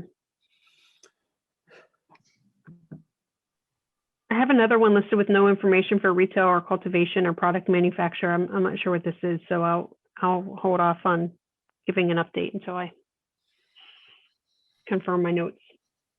But Good to hear there's a lot of interest, though. yeah, yep. It's keeping Paul and Mike busy. The thing is, though, is you have the initial interest, but then how many people follow through? Right. Right. Coming The to one, fruition. yeah, the one has come back like 3 or 4 times, and additionally, she's come back with other things as well. So it could be more opportunities within the town than just the marijuana stuff. So and Paul and I were talking about, we don't know if she has multiple clients or how it is, but there are a few things that Paul's been working on with her from zoning perspectives. That's great. Yeah, so good stuff there. Yeah, they were looking at Bay Road as well. There's a big property up there that's mostly wet, but that's not in any overlay districts, so they weren't able to do anything there. Was that the one where then she came back and said about the small houses or small something, bed and breakfast? Yes. Yeah, the tiny house or houses, and you can do it, but she'd have to subdivide the lot because we only allow one building, one principal building per lot. So we've also had another person, I don't know if it was her client, who mentioned a tiny house, but also wanted to put a farm there and grow blueberries, and she mentioned cranberries as well, which that would be fine to do. Does that person know about the big bog that's right up the I road? was gonna say, we got a bog she could use. She did. She just wants to get into farming. Excellent. Very good. Okay, any questions on that topic? So things are moving and we'll provide information as we know. The next item is to review the review of the town-owned land. So I sent that out from Sandy, and I'm sad that she's not here. Let me see if I can. I can't. Does anybody have that email that can share the document? I'm on a different machine. I can, Thank you, Laura. sure. Let me get into my email. So I think in general, our struggle, if I remember from our conversation, like, I don't know, a year and a half ago, with the town-owned land, is that certain parcels have requirements where they were donated for open space or donated for some sort of preservation or conservation. I think it might be the correct term. And I can't remember if that information is within this file, but it would certainly, be nice to know what properties we have that we would have the ability to, I don't know, Paul, you tell me, like, do towns typically put property up for sale? Well, Like, would we do. The assessor will occasionally auction land. Is That auction the might be same as land. for sale? Well, I mean, you have to go through a sale, and an auction is oftentimes where we get property through tax liens. Mm-hmm. Renee, was this If an I'm email not, if you I'm not sent or mistaken, Sandy we didn't sent? have one. We didn't have a auction, and we haven't had an auction in like 2-3 years. Oh, I forwarded it from Sandy. Okay. Probably, well, this was on our agenda 2 weeks ago, so somewhere in the 2 weeks plus or minus 3 days. All right, but definitely 2021. Yes. I can look to tell you when I sent it, if I can get my laptop to power up. It was an attachment, correct? It was, yeah, I think it was an Excel file. She sent it to us early on. Oh, I So got it. if you do have something from her directly. I filed it. And this might be something that, we just want to take a look at, maybe have further discussion with Paul and Mike on. I included Mike on this meeting, but I told him he wasn't required. I was just doing it for informational purposes because I know he's had a lot of meetings lately with the town meeting coming up in the budget and so on and so forth. All right, I have it open. Oh, wow, okay. That is very detailed. I'm back again. Hey, Peter. Hi, Peter. All right. Everybody see this okay? Yes. So that's quite a lot. Yeah. I remember looking at this once, but Paul, have you seen this? No, nope. I'm not sure what some of these items mean, like the Chapter 61A. I imagine, is that something that was donated and given to us? I'm going to see if there's a key here somewhere. There's an inventory analysis. Oh, Chapter 61 rank. I have no idea what these mean. I'm going to Google it. Okay. Private land I is think a that's program. conservation. Yeah. I said GOOGLE and my phone kicked on to ask me what I wanted. It's so bad. You spelled it out, and I was like, G-O. I didn't want to say it again. So I'm showing Chapter 61A as right of first refusal. Okay. That makes sense then. There are times where the town has the ability to be the first purchaser to a property. are these private ones privately owned, but with the right of first refusal? When Yeah. they sell Selling. it. Yeah, so you should take them right off the list because they can't be really consideration until they, right? Become ours. Yeah. Yeah. And those Commonwealth of Massachusetts ones, some of those ones they just talked about earlier, right? But Yeah. Hey, looking to Laura, see can if you there's zoom in a anything- little? Laura, can you zoom in a little bit? Sure. So we get rid of some of those other columns. Here we go. Thank you, miss. I'm becoming old right in front of you. Yeah. So that's land preservation. Oh, town owned. Okay. So let me just apply a filter here. Oh, I can't because we've got a, Pivot table. You got to pay. This is tied to a pivot table. yeah. No, it's grouped. They have it grouped. See if you can go under your data and remove it. You're better off. Yeah. No idea how it's grouped. Hang on. The other issue is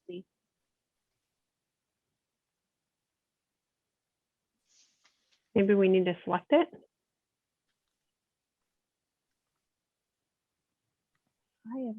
oh, wait. We've gotten rid of some of it.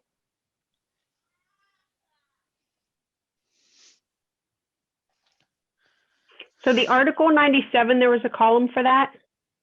That is the land protection. I'm not going to read the whole thing, but it says, citizens have a right to the quality of life that clean water and undeveloped open space can provide, which is mandated by Article 97 of the state constitution. So anything that says yes would not be something we'd be able to consider without, I would say again, like a land swap. All right, I can at least pull up what is identified as town. There's some town and water, and I don't know what town CR means, but it looks like these are the town-owned parcels. Can you, Laura, get the yes under column G out of there? What is column G? Article 97 is a land protection. Got it. Okay. All right. Interesting, the acquisition though, like some of it says sold for development. Well, those that could have been auction. So they're not ours anymore? Or sold to us for development? I think we need to have Mike on this. Yeah. Sorry. There's a lot on Oak Street. There is. Yeah.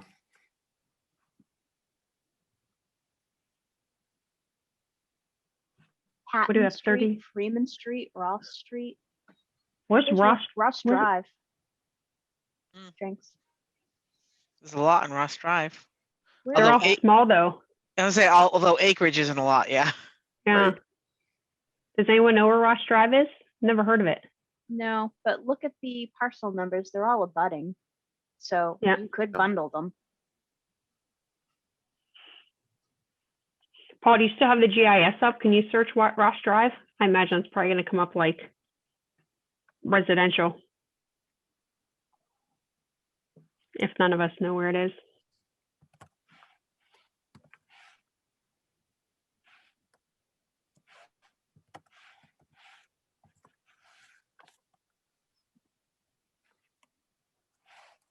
You want me to stop Anybody- sharing? I wouldn't be surprised if that's that street that they had planned to put in parallel to 140, right on the reservoir that doesn't exist. The one behind Roach Brothers. Which is Oh, that whole like that cul-de-sac area where we were, I remember talking about that during the overlay. We're Yeah, like, remember- where is this? This looks great. And it was it's- subdivided. Yeah, and I'm guessing that is deeded to conservation. They were supposed to use that for the. They assigned that deed to conservation for dredging the reservoir. I found it. It's actually near Maple Street in John Scott. Do you want to see it? Yeah, please. Yeah. Can we? Okay, great.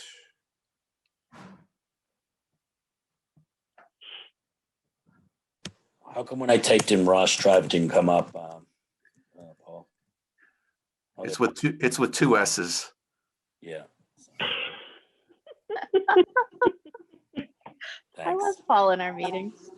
Yeah, you like Paul picking on me in our meeting. Uh, It's all right. Don't worry about it. I don't know what this is. It certainly looks like a subdivision that had been approved. I wonder if it went defunct. I mean, we own all of that, and it looks like a cul-de-sac was planned out. Wow. Let's see if it's actually there. That's probably not there. Nope. Huh. It's a paper street. The town owns all those lots. It looks like it. Yeah. Why wouldn't we try to, I guess maybe we should find some history on it. Why wouldn't we try to sell that? Please tell me that the land's not only worth $17,000. Well, again, you actually don't have a road there. You have what they call a paper road. So it was approved. It must have been approved on a subdivision, but unless that road gets constructed, these lots can't be built. How does that work though? If we were to sell the lots to a developer, would they then construct the road? Well, if they wanted to build it, they'd have to. I mean, we shouldn't be building that. I don't know. I would guess that this was a forfeiture, is my guess. Oh, like we took it over? It's a guess. I mean, the way that's plotted out, that somebody did a plan for it. Well, is it wetlands maybe in there? I just checked wetlands. It wasn't, there was only on 2 lots, wetlands that came up. Oh, Yeah. okay. 3 lots. There's wetlands, flood zone. Don't know. I mean, a lot of times projects get approved, get their permits, and they don't develop it. They don't have the money. Yeah, but someone owned the land. Someone had to own the land. The town didn't own the land. Right. Did a lot of work on this for not owning it. Well, that's why I said it could have been a forfeiture, and then we assumed, Yeah. assumed ownership. And if we can go back, I guess, to the spreadsheet, how does the town own this? It's not conservation that owns it, is it? It says unknown. On the It other just says the town, okay. on the other sheet, it said last sale $0, so it might have been a forfeiture, like Renee said. Like Paul said. Yeah. Or Paul said. Someone. What is that space, Paul, is there a road for that space behind, like on the res behind Rochi's or somewhere around that area? That we can see if it's on here? I'm sorry, what? There's when we were going through the marijuana overlay, up on 140, along the, I'm just gonna call it the upper left of the reservoir. There is like a similar area where it was plotted out like a paper cul-de-sac area. I like that terminology, paper. So paper road, but it looked like it was, the parcels were separated and it was ready for Behind development. Gators. Behind Gator, isn't it? Is it behind Gator? I think it is. I thought it was a little farther up, but it could be. I just don't remember. Let me right. let me share it. Wouldn't that come up as like? Do you want to see? I've got it. Yeah, sure. You want me to stop? Sure.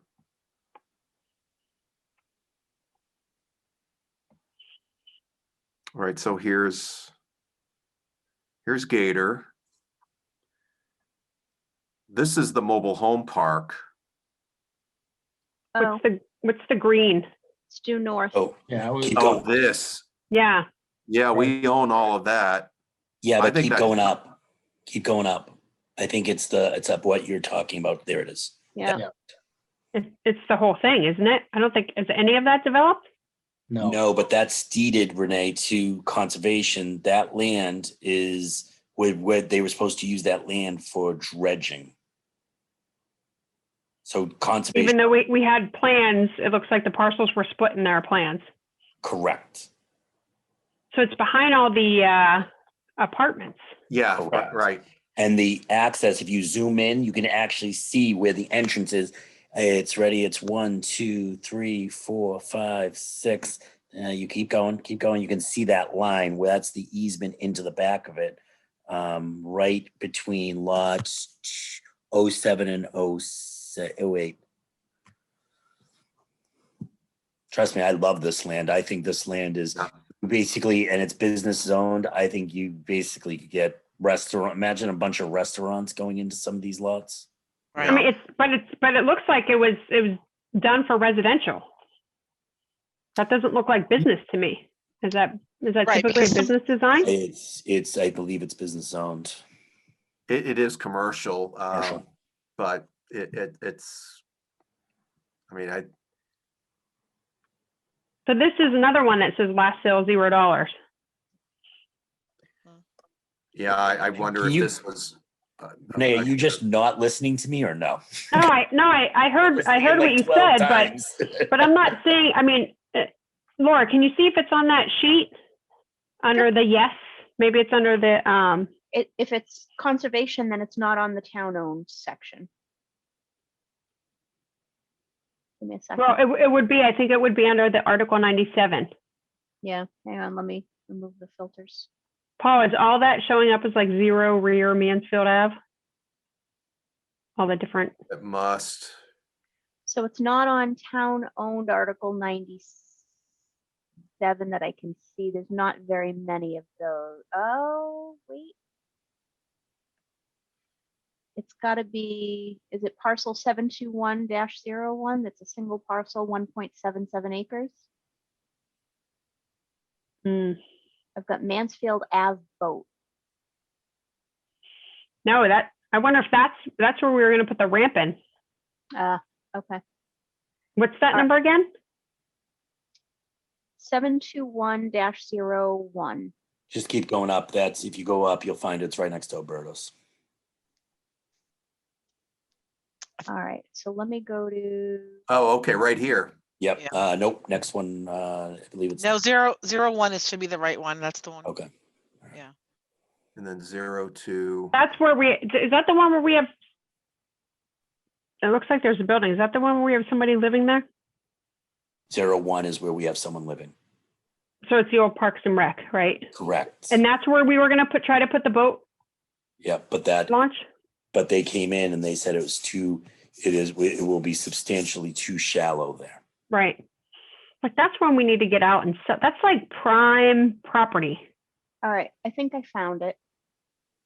Right. If you can't use it for a boat ramp and sell it for commercial. Yeah, Yeah. exactly. Who's taking notes? You know who would buy this property in a heartbeat?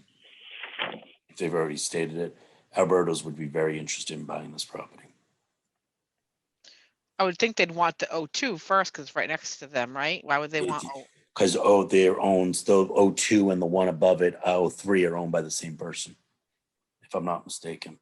They are. And he has no interest in selling. And Alberto's feels very landlocked in their current lease and or property investment. All And right, of course, just north of Alberto's was where Team The 40B Green was project. proposing. It's Yeah. now the 40B, right? Just coming back to ZBA next week. Yeah. all right. I found 16 acres on Mansfield Ave that's town-owned. It's parcel 159. 159. Yeah, I'm wondering is if it's the cul-de-sac. Yeah, that's when we looked at this, it was I was wondering if it was the site you had said was going to be for dredging. No, those start with 276. Yeah, so, but that's subdivided. so just so you know, those properties that I've got that information was from Jen Corlino at the master plan meeting. And I was like, can we do something with those lands? And then she was like, no way. I'll look up parcel 159. Do you have a map? Oh, Map let's see, six- Map 16. 16,159. Yep. Oops.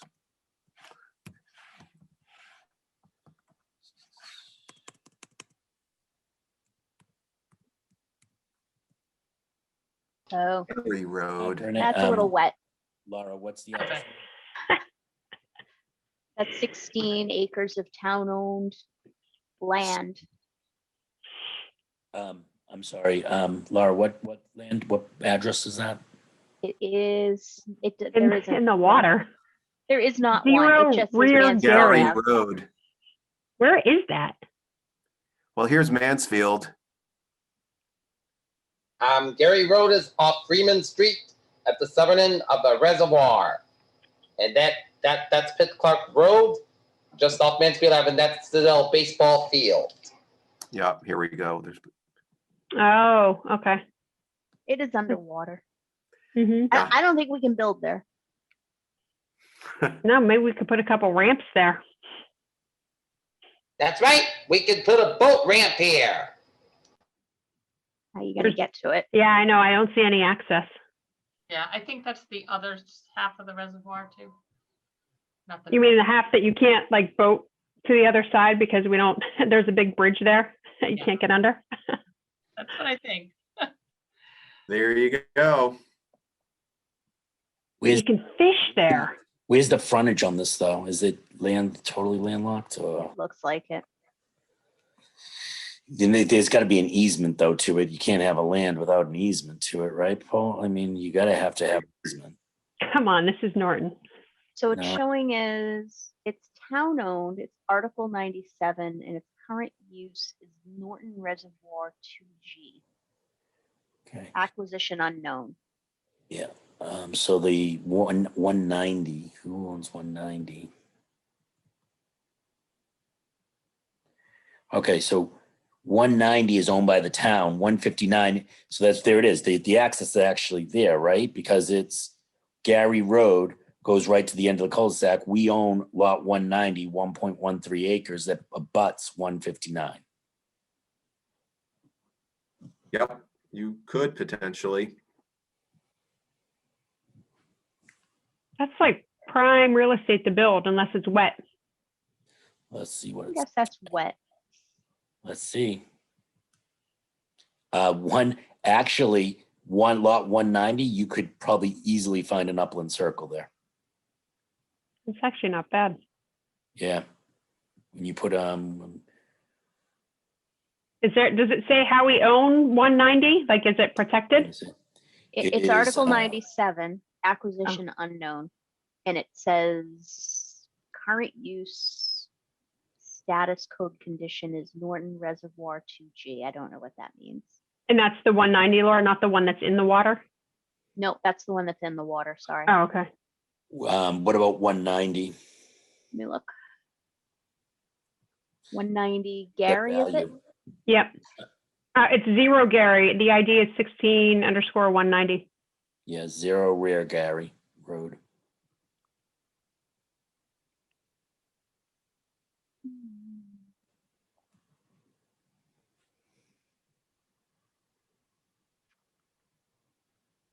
No matches for town-owned land. So let me, Shows up here as town owned. so Paul, let me ask you this. What does it take to make two obviously approvals from all the departments? Oh, it's conservation owned. 190 is conservation owned? Yeah, I would assume this has to be them. That's too bad. That's a nice piece of, that'd be a nice lot for someone to pick up. That's right. We could make it into a boat ramp. I don't think so, Peter, because I think it's on the other side. So I could be wrong, right?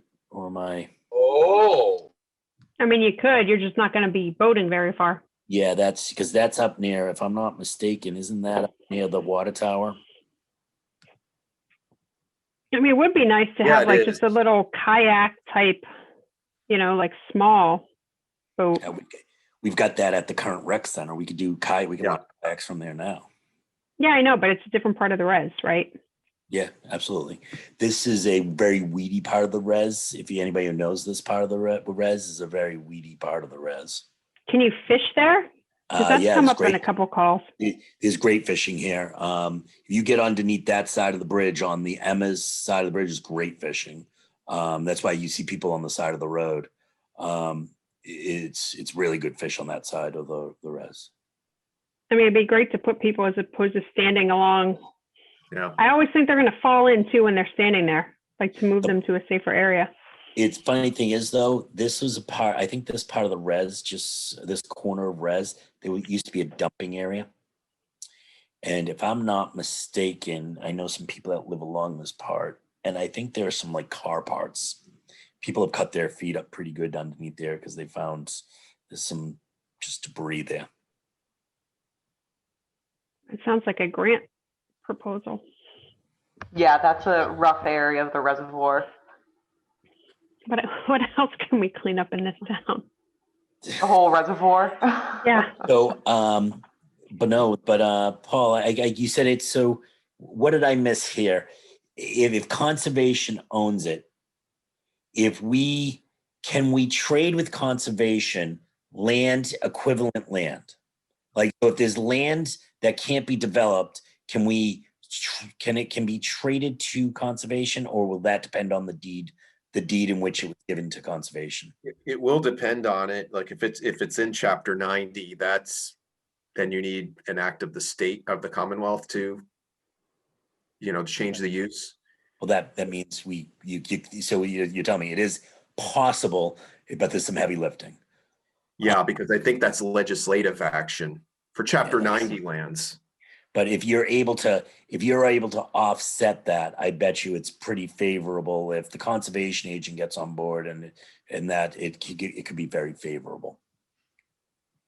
So, right. So every piece of land that we say, wow, we should develop that, we should try to identify a piece of land that isn't in conservation that we know can't be developed, but we might be able to offset it with conservation. I think we need to define what's developed, right? Like, are we looking to develop it for economic? Or are we looking to develop it for open space and recreation for the town? What you're going to explain that to me again, Renee? I'm sorry, I didn't understand what you meant. Well, when you say develop, like what do you mean by develop? It's like economic only, like commercial and industrial, or are you talking residential, or potentially develop it for open space use with the town, right? Like having yes to all of that. Yeah, right. Because this spot, residential in nature, it might be good for usage for a ramp. We don't know what the feasibility of it is. We might be able to use, right? So what does Nantucket do better than anything else? Nantucket preservation land, when anytime there's a sale in town, a certain percentage goes back to buy more land, right? Selling that piece of land might, if we could get usage for residential, selling that, we might be able to, and I'm not sure of legalities of this, so I'm just speaking broadly, we might be able to buy a better piece of land in town that could be developed for commercial use or for, right? If we, right now, it's not doing nothing for us. But for us to, if there's a way for us to trade land that isn't developable with conservation, then sell that land to buy a piece of commercial property, this is, in my eyes, that's what I figure how we look at it. So if I could just jump in, that particular one on Gary, it says it's conservation, but it was by donation. So I think we would have to check the deed to see what the restrictions are. All right. I mean, wouldn't you think, Laura, like back to Paul's piece, there's probably some ways of usage that can be offset through legislative act, right? I mean, I don't know the entire law.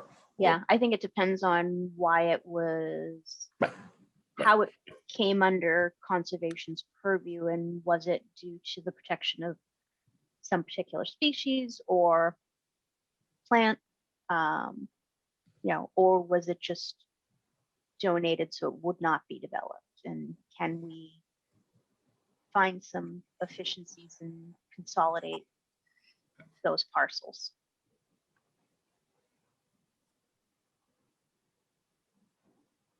And if I remember correctly, there was a piece of land that was donated, I don't know, maybe 6 or 8 months ago. And it was on the res. And I thought that there was like stipulations in there that if we wanted to do something, it had to be like to benefit the community on the reservoir.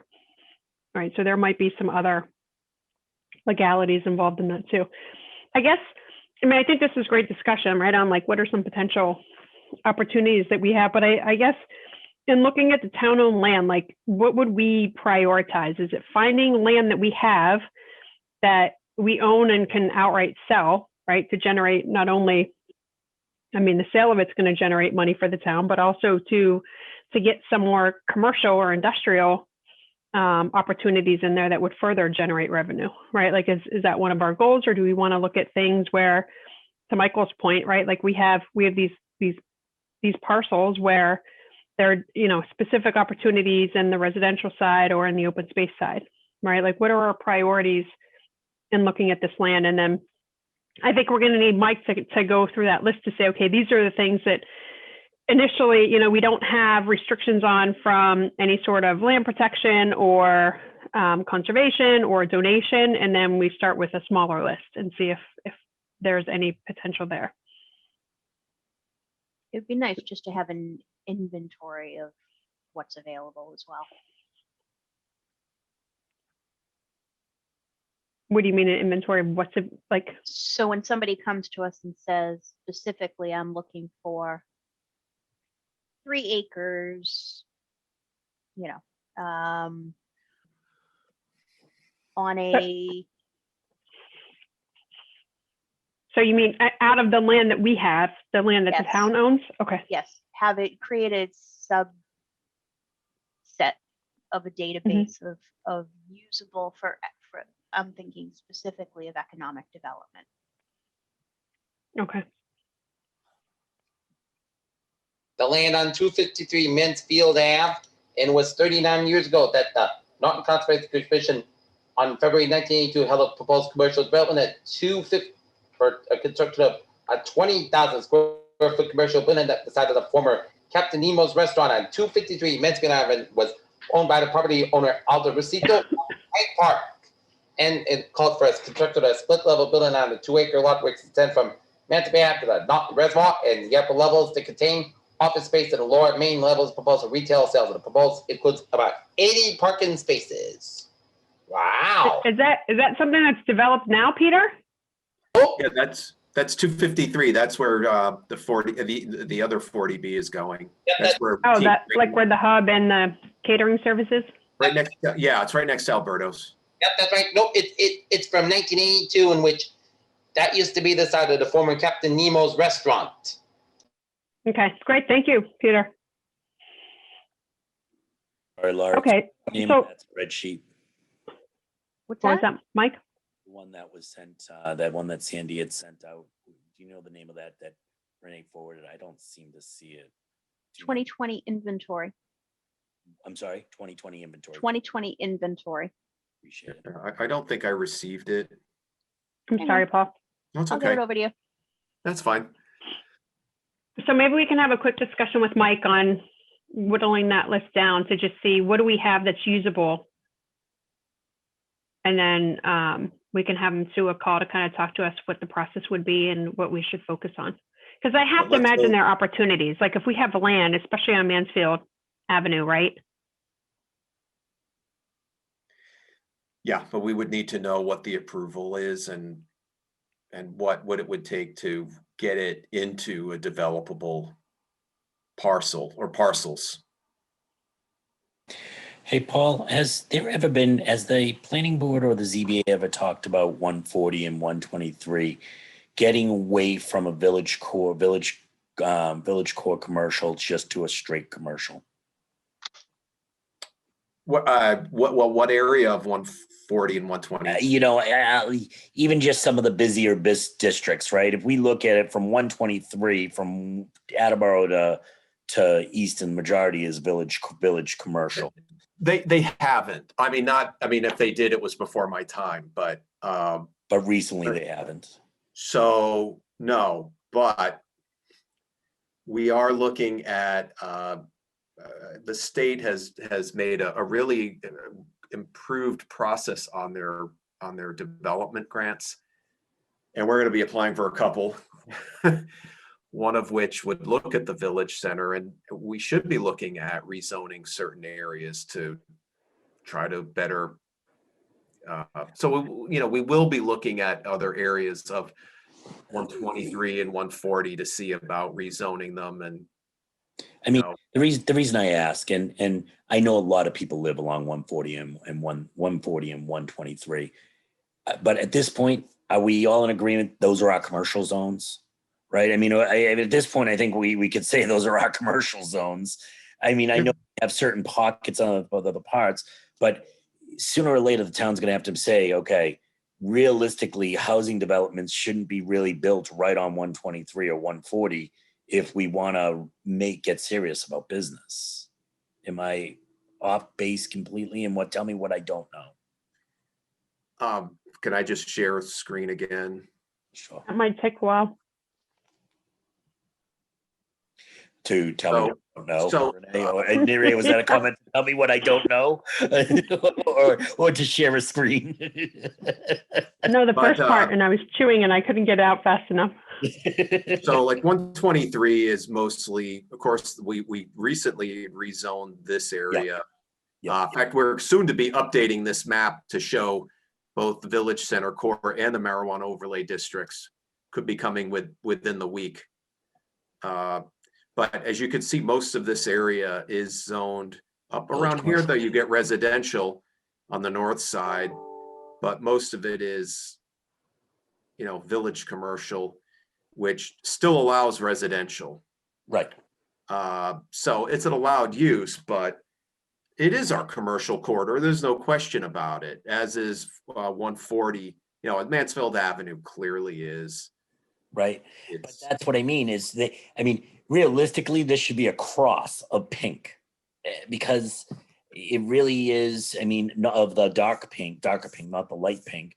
And, sooner or later, we've got to start looking at it as these are our commercial zones. And I think that will improve business development. And I'd be okay with just that middle part of that village core because because of all the special limitations you put in there to try to make a more walkable, spot. Like that makes sense, right? But right, it's.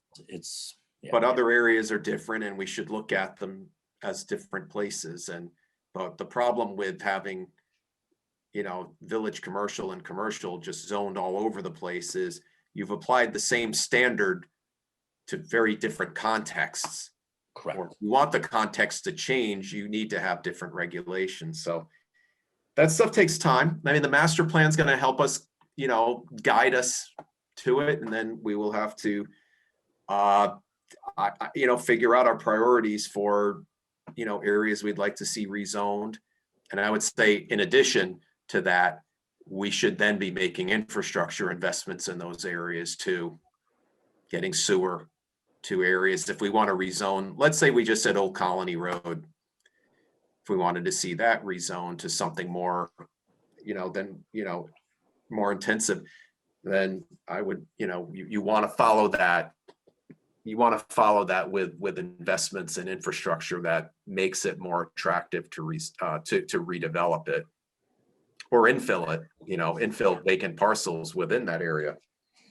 I think you hit the nail on the head, right? Like we can't get people to come here in our commercial areas because we don't have the infrastructure. So why would we limit it to only commercial versus residential when they're not going to come because of that?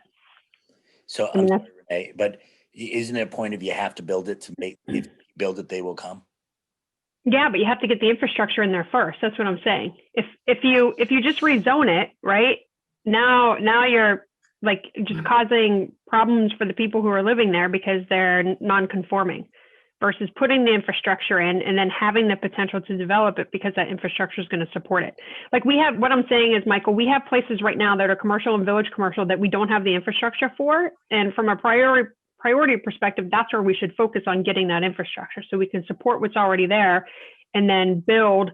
We have a lot of pockets that are just space right now. And we've seen it, we had Brian present to us, I don't know, a year and a half ago, and he had struggles just in that same thing, right? Finding the infrastructure. So I think it's important for us to support what we already have there so that we maintain and we can continue to grow in those areas, and then look at where can we expand it.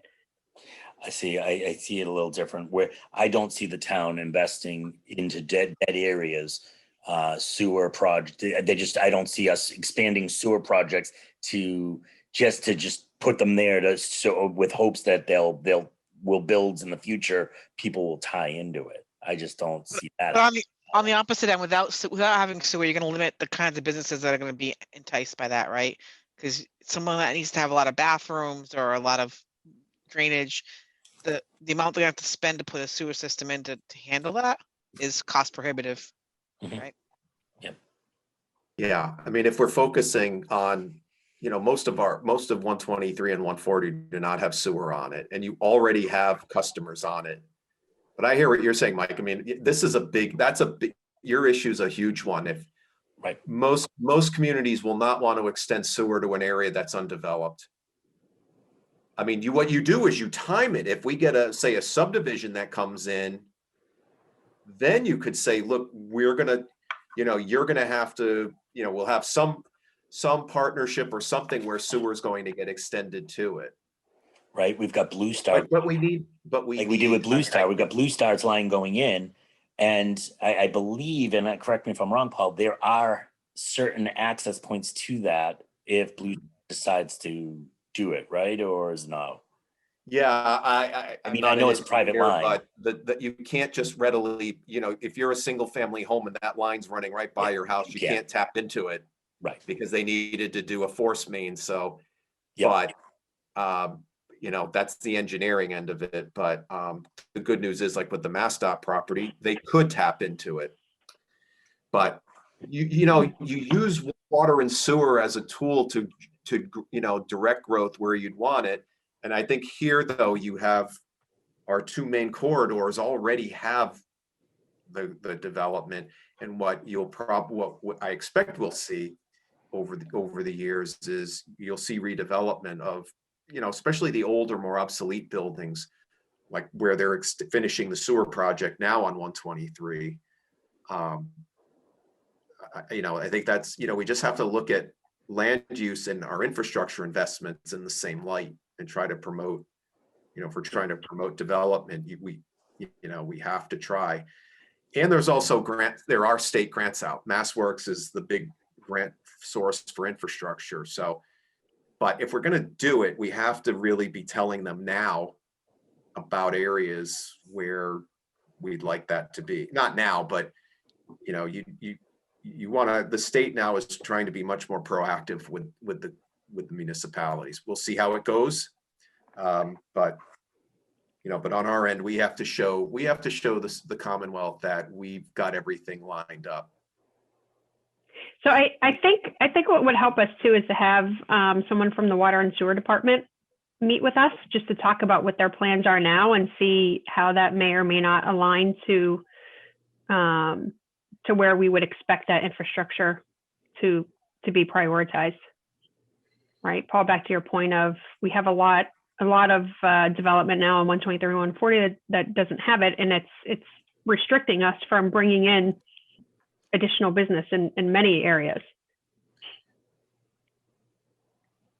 So if you guys want, I can reach out to them and have them come to our next call or call after. I don't think that's the only reason though, Renee. What?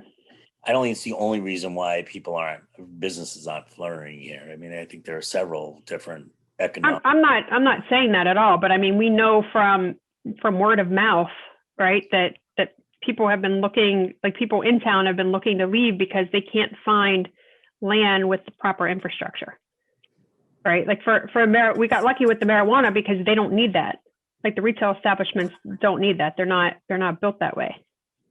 Right. We have house lots that were built along our commercial zones, right? That's what it was. We had house lots that were built along commercial zones. There was never planning to say, our founders should have based was it 40 years ago, 50 years ago, they should have made 123 and 140 commercial zones, and you wouldn't have had house lots put there. Well, is it the cart before the horse? What was there first? Was it all residential and then we started developing it, or was it developed and we decided to build houses? I can look to see the history of 123 and 140 as a high state highway that will define that. But I bet you it's in my lifetime, those have been there, and they've been both very active roads. I don't think they got busy though until 495 came in, and that didn't come in until the 70s, I don't think. Just so you know, Renee, I was born in the 70s, so that would be my lifetime. I was too. Yeah, I mean, I don't want to point out a little. You young people. We have the same issue with John Scott.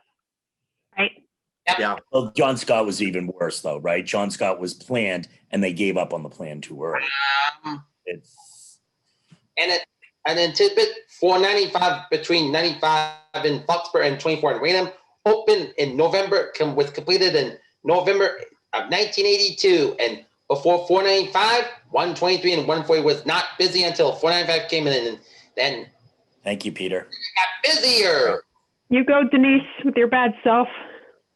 Thank you, Peter. Well, I said 70s, it was 82, so I was off, but still. No, but you were right on the fact that 123 and 140 didn't become busy until 495 was put in. Right. Time out.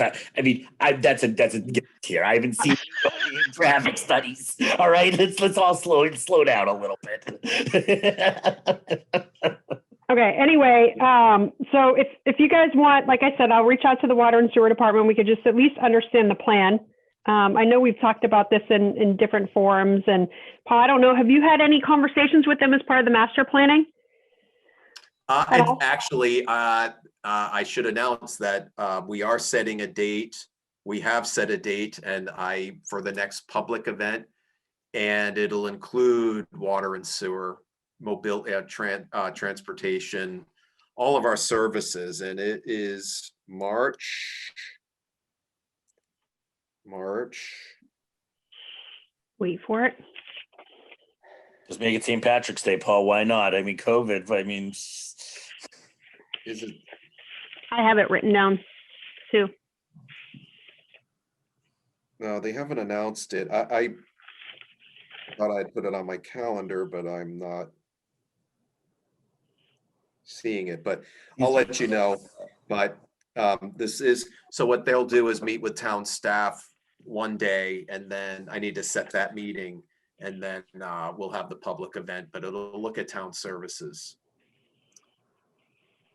But, when you look at when I've looked back at the mapping exercises that people have done, certainly 123 and 140, I mean, that's where it really, all the dots are going for, make improvements, this is where we should have cafes, restaurants, that sort of thing. And, Michael, you're right. There's a lot of reasons things haven't happened there, but I would say part of it is just when you have a septic system, that's going to limit your use, because you can't go over the capacity of it. Whereas with sewer, you're much higher.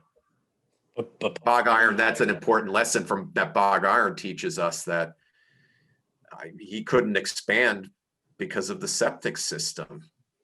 But Paul, I mean, I think every town in Southeast Mass is experiencing the problem we had. Foxborough did, right? Foxborough couldn't develop until Kraft built that treatment plant. Route 1 couldn't develop until Kraft built, but everything else on Route 1 has a septic system, right? I mean, if you're not tied into Kraft's water treatment center and you're not on the Walpole side and tied into MWR, you've got a septic system. So it's not really a lot of different to us. I don't know. I understand what you're saying. Yeah, if we had it makes it easier to attract business. Absolutely. Yeah, let's just be strategic.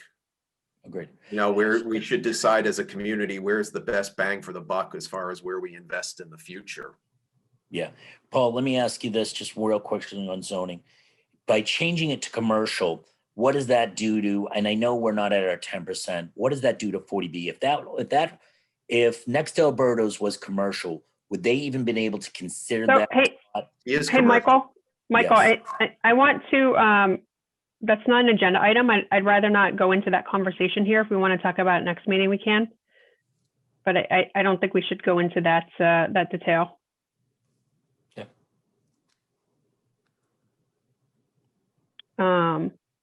Okay, so back to do we want to have the water and sewer department to our next meeting or meeting after?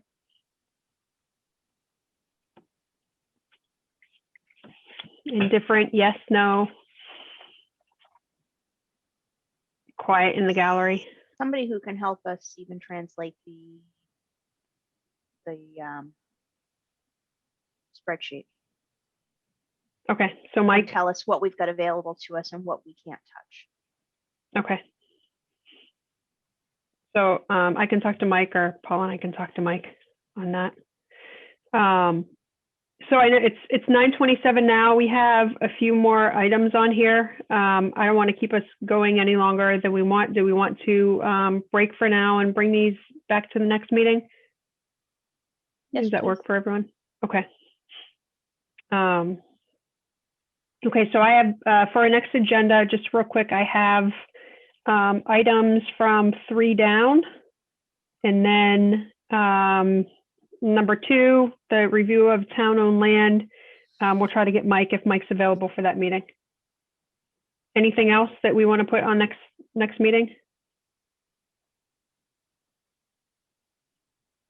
Okay. If something pops, just shoot me an email and I'll get it on. Okay, so being that's 9:28, Chair will entertain a motion to adjourn. So moved.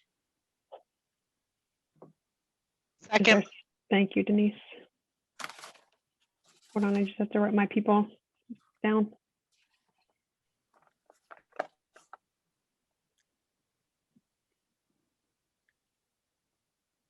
Okay, Laura, Yes. Denise, Yes. Sharon? I think you're muted. Muted still. Yes, sorry. Excellent. That's okay, thank you. Michael? Aye.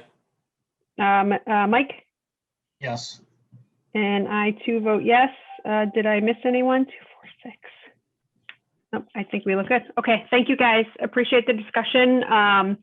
And if there are any follow-up items, we'll go back out and we'll consider the meeting adjourned. Thanks so much. Thank you. Good night. Good night. Good night.